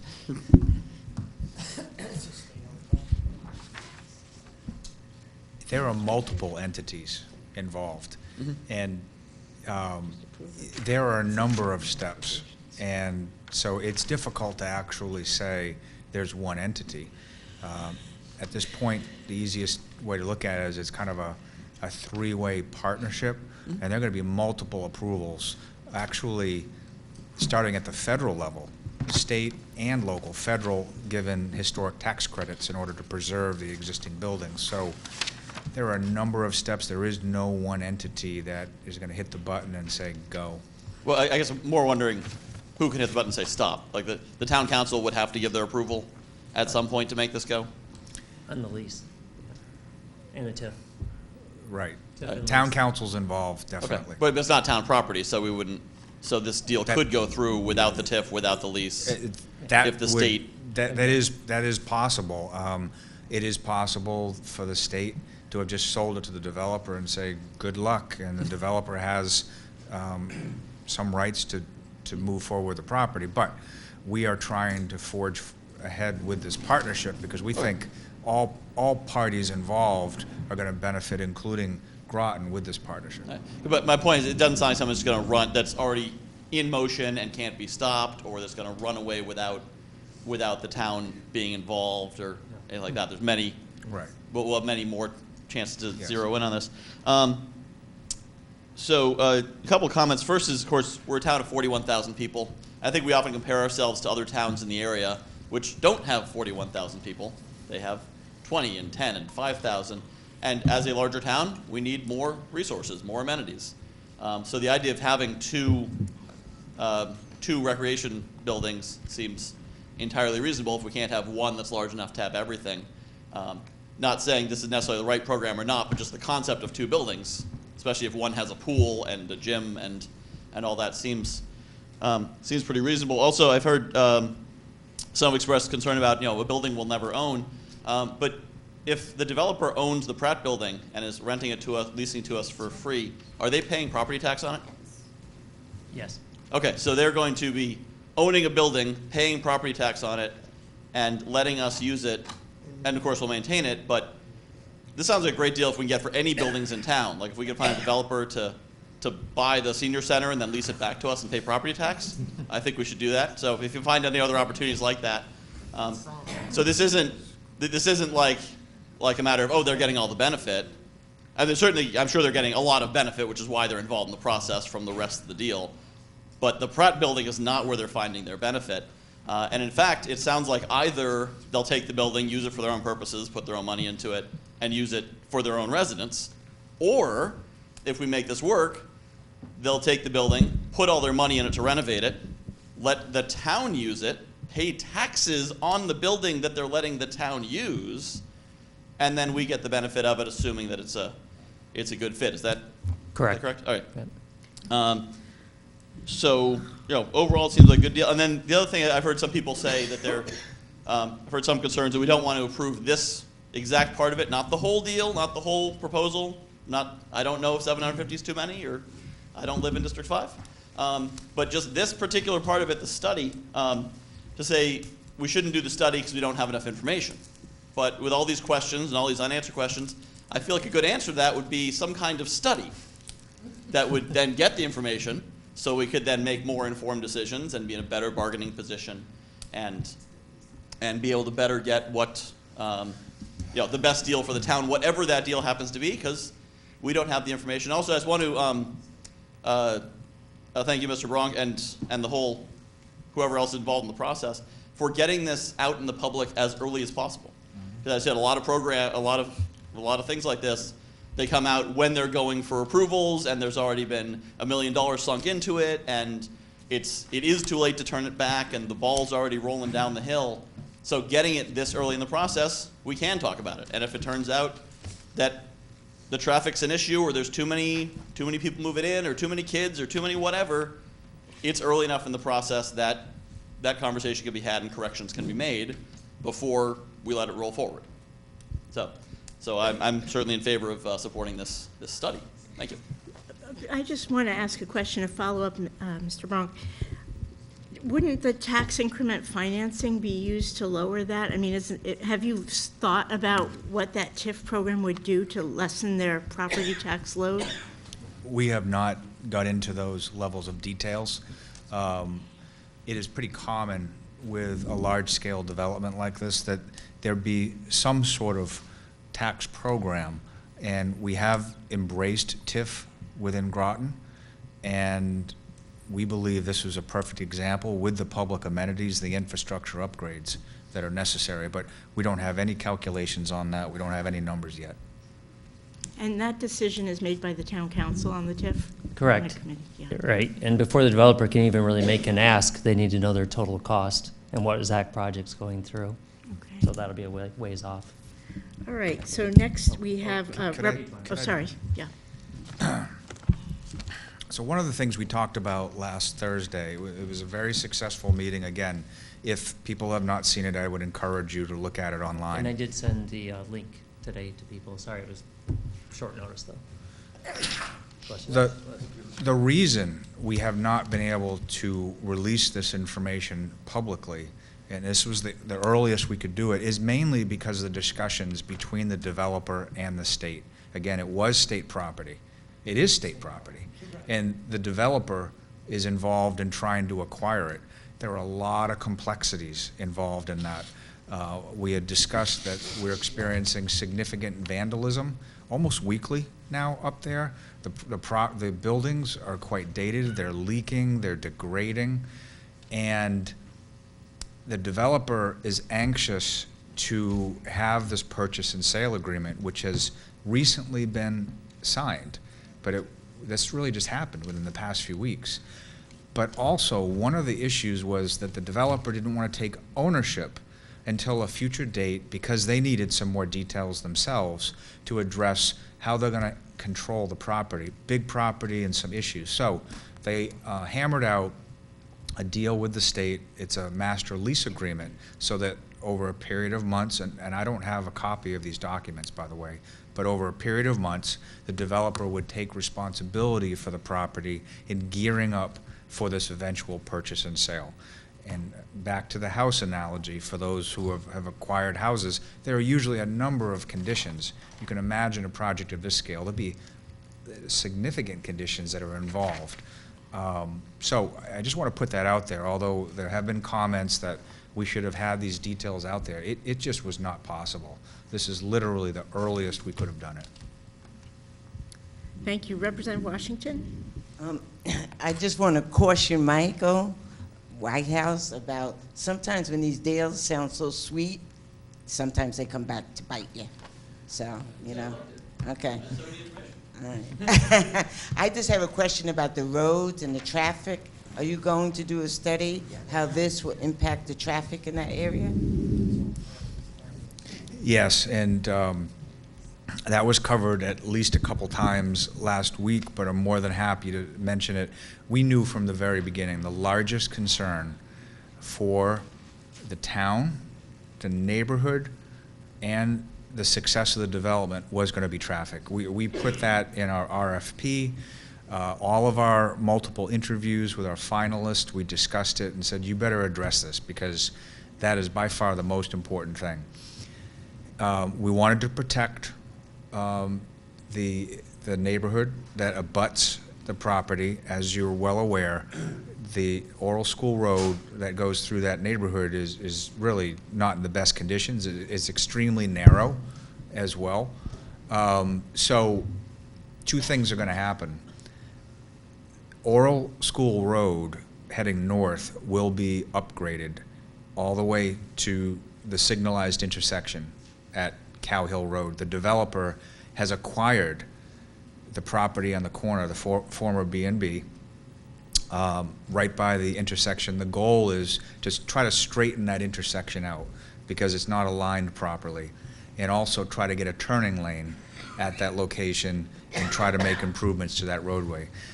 Secondly, the developer has secured through an option other private lands between Mystic Education and also Cow Hill Road. And the intent is to, although not officially promised, but they acquired that property so that they could get a secondary roadway that would cut across.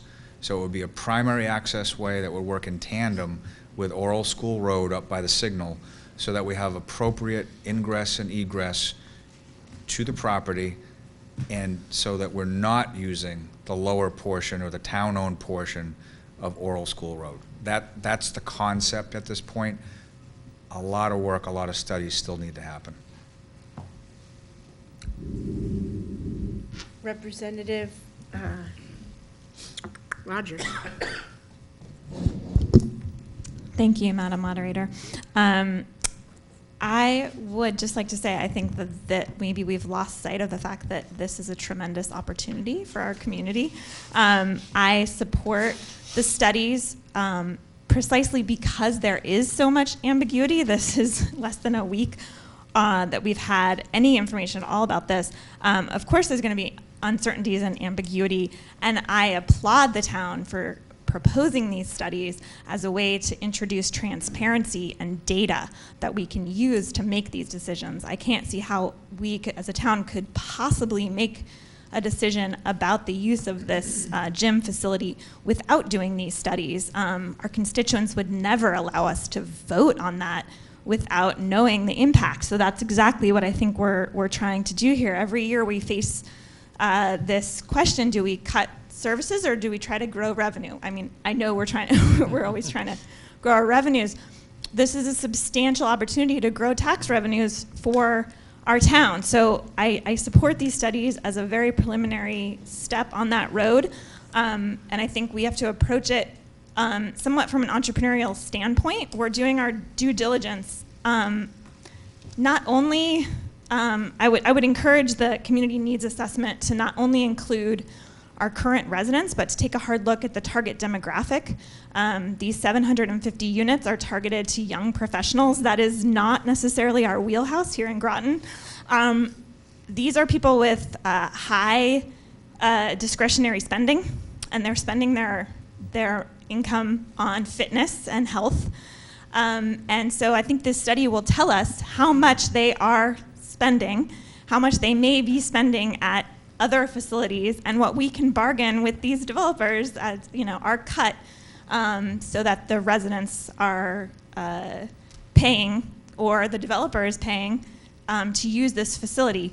These are all things that we need to know, and I would love for the town of Groton to take a look at that. I think it was, 22 to 35-year-old, I can't remember from the presentation, but at that demographic, to see what their needs are specifically, because I think they are going to be considerably different from those of our current residents. And I think we have to factor in the opportunity cost, the lost opportunity cost.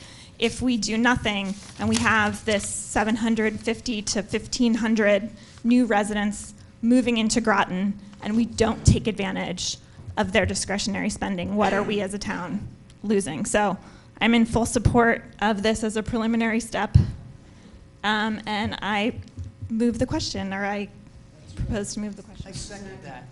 Okay, that's a 2/3 vote, and no debate is allowed. What?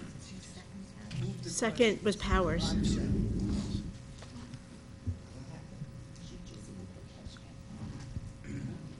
Excuse.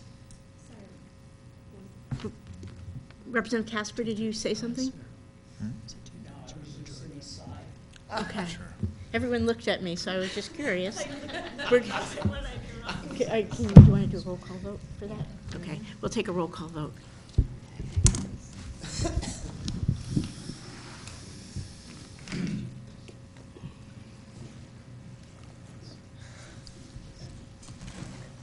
Yeah.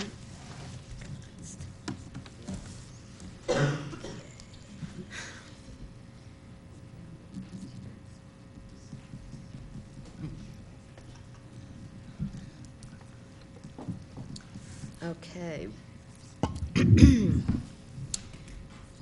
Representative Adams? Yes. Bailey? No. Baker? She's not here. Casper? Yes. Chase? No. DeCilia Fleming? No. Frickman? Yes. Gustafson? Oh, he's not here. He's not here. Katowski? No. Lambert? Did you say yes? Yeah. Marshall? Yes. Martin? Massett? Yes. McDermott? I believe he left. Oh, he left. He left.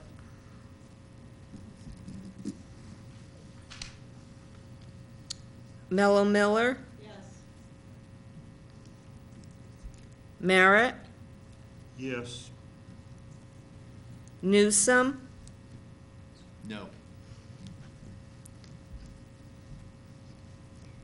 Powers? Yes. You didn't do Melendez. Kristen? You didn't do Melendez. You missed Melendez? Where am I? Melendez? Yes. Sorry.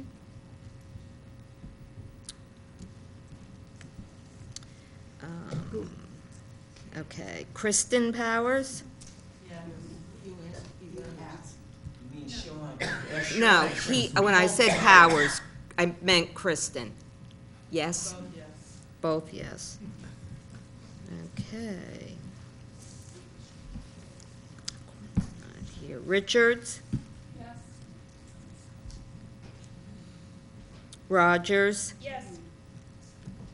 Rusk? Yes. Starkley? No. Stevenson? No. Washington? Yes. Wells? Yes. Whitehouse? Yes. Whitney? No. No. Eben? Okay. And we got, Oh, Thomas. Oh, I'm sorry. Thomas? Thomas, sorry. Yes. You're at the, I had to add you at the end of the list So there, that okay. that fails. It's 18 to 9.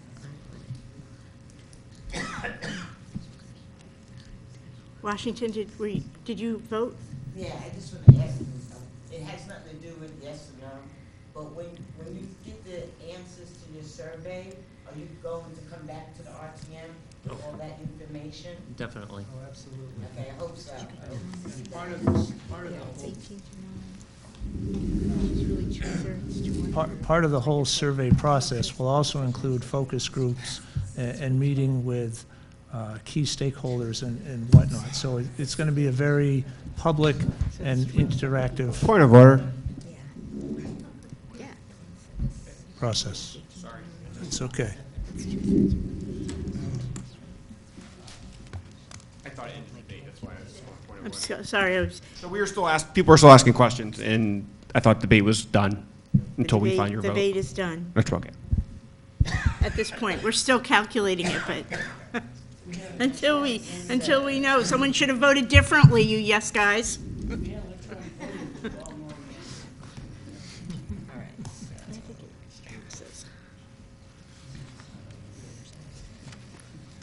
I think it passes, we're just checking.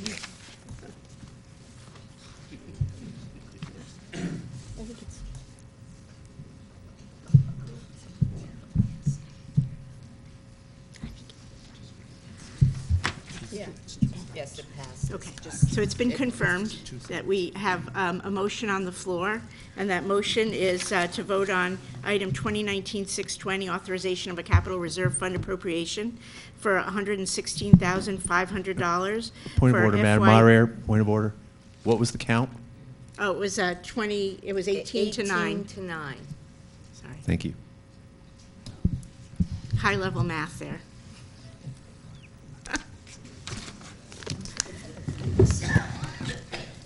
Okay, so to move the vote passes. Can I continue? All right. So we have a motion to appropriate. Point of order, Madam Moderator. Did we Yeah. have 27 people here before? We do now. We had Representative Whitney come in late, Representative Whitehouse came in late, Representative McDermott left, Representative Melendez came in late, so we had some flux. We've been trying to Thank you very much. monitor it. But I did a count as well, so I'm pretty sure of the number. We agree on the number.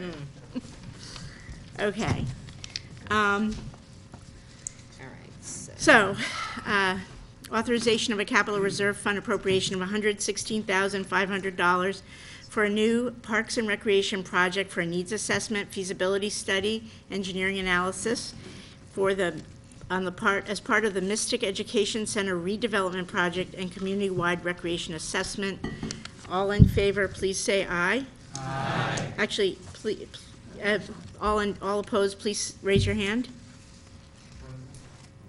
Raise your hand if you're opposed. Are you opposed? Who's opposed to this? We're doing the opposed. It's easier to count the opposed. Okay, all right. So raise your hand high and don't put them down yet. Thank you. 5. And I'm going to, did you get 5?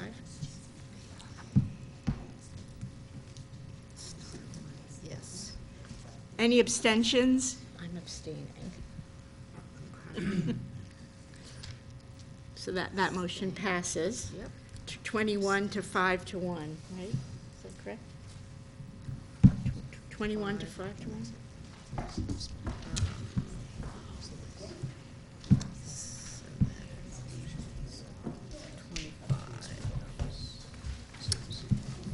Twenty-four. 24? Yeah, 'cause there's 27. Yep. 24, 5, and 1 abstention. 5 were opposed. 1 abstention. So wouldn't it be Then 21? 6. How many are in favor? You'll have to calculate this, but I think it's either 21 or 20. Okay, hold on. Opposed.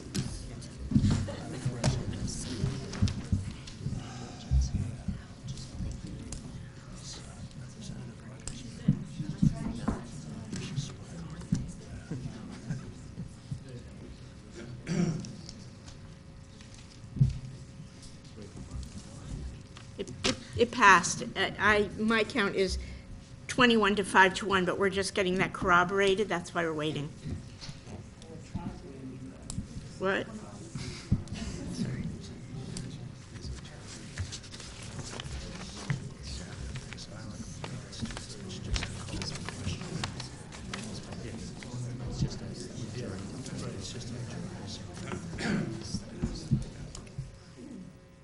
We have no other committee reports.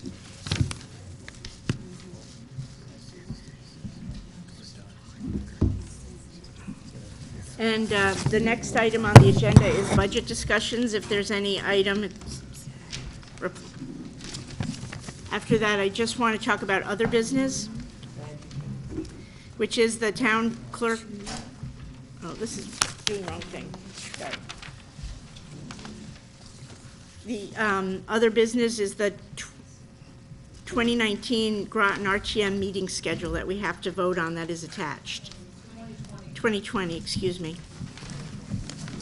Thank you. Wrong year.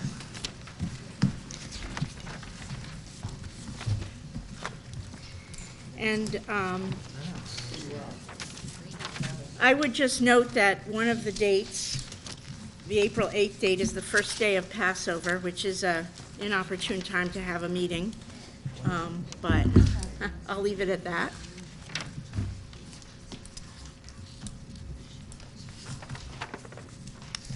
Representative Richards? I had 2 questions. One, there's no December date here. Is that not, are we not That supposed was to? part of the last vote that we took in 2018, and it was December 11th, I believe. So even though it's not going to be part of this RTM's I think you vote on a meetings? whole year's slate, but that's Okay. my understanding. And my other question, So the vote was 21-5-1. Thank you, sorry. Continue. my other question was, I thought at the beginning of this term, we voted on the schedule for what we're doing now, so I was wondering why we're voting now for the next term schedule. I don't know, because the town clerk added it to our agenda. It's a little confusing.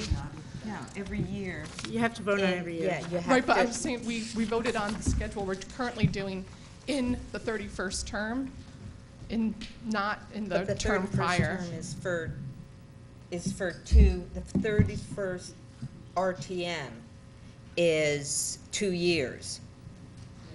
But it ends today.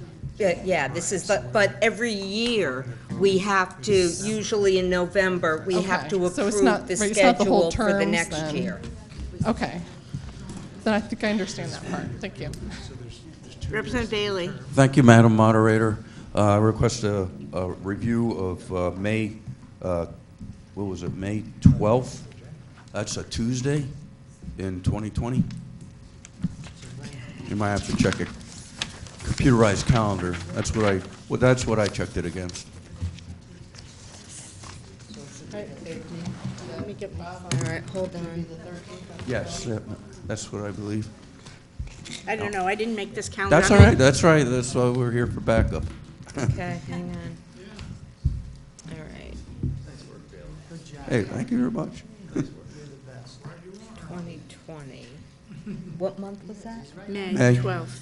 May. 13th. It should be May 13th. Instead of the 12th. Yeah. Good job. Thank you very much. And also, November 11th is Veterans Day.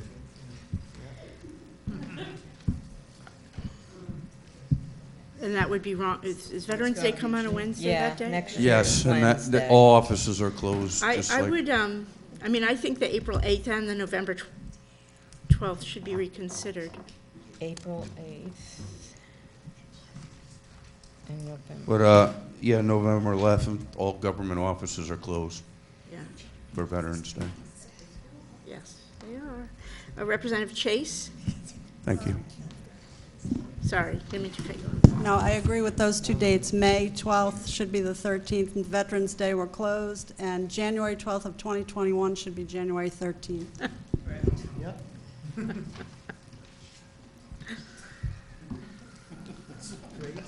This was really a non-conflictual item here.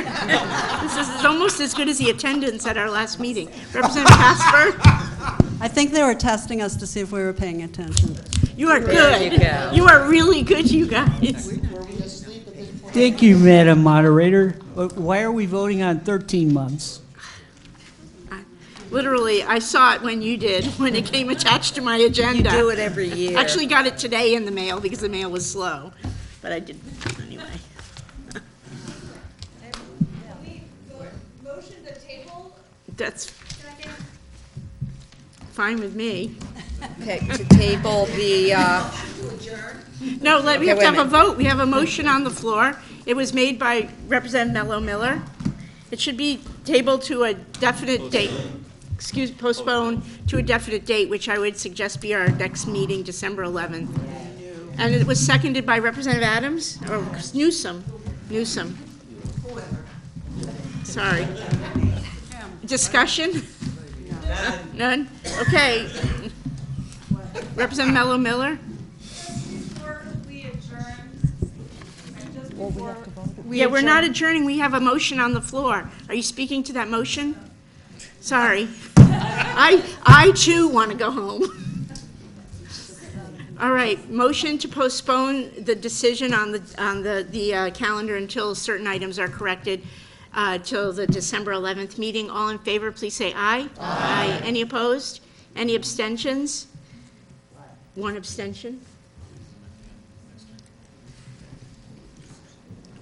So that motion passes 26 to 0 to 1. Representative Miller had something. Representative Mella Miller has the floor, I No, I believe. apologize. I just wanted to recognize Representative Newsom. This is his last meeting, and he served for how many, 22 years? 23. 23 years, and I just wanted to recognize him. So we appreciate your service. Thank you so much, and we hope you'll be sitting in the background to yell some seconds and stuff like that in the future. Thank you very much. I'm going to miss you guys. You're fantastic people, and you're definitely a tribute to this town. And keep on trucking. You guys are great. Thank you. Thank you, Scott, for all your service. Representative Whitney? Just a quick question about the meeting that the superintendent mentioned between you, the town council, and himself tomorrow. Where and when is that? And is it open to us? It's at 6:30. It's not really a public meeting that I know of. It's a meeting between, but it's at the town council? Town Hall Annex? What? It's in, yeah, sorry, I don't have that. Can you have a non-public meeting on things like that? Yes, because we're not a body, yes. Yeah, we're not a body. We're just three chairs meeting about it, but, I mean, I'm assuming there are constraints as to the size of the room, but, you know, as far as I'm concerned, if you're interested, in peeking in, that's fine with me. I have to find it, hang on. I have the room, annex room CR3. What? Okay. I'm glad you told me. I would have missed that one. 6:30. Correct. It was really a meeting that was supposed to be just to establish a working understanding. It's not. 5:15 is the email. Oh, 5:15. Yes, that's correct. 5:15. Sorry. 5:15. But it is not a public meeting. It's really a meeting just to try to get a handle on the issue and see how to move forward. Because it was brought forward by Representative Katowski that this was problematic. So we're trying to work forward on a path forward for the RTM to address the Board of Ed grants. And that's what the purpose is. It was suggested that it would be useful to have a meeting. All right. Maybe no one's eager to Make a motion to adjourn. Thank you, Representative Pound. Is there a second? Representative Rusk seconded. All in favor? Aye. Any opposed? Any abstentions? Thank you, guys. Again, I thank you all for your 2 years of wonderful fun with you. You are so sweet.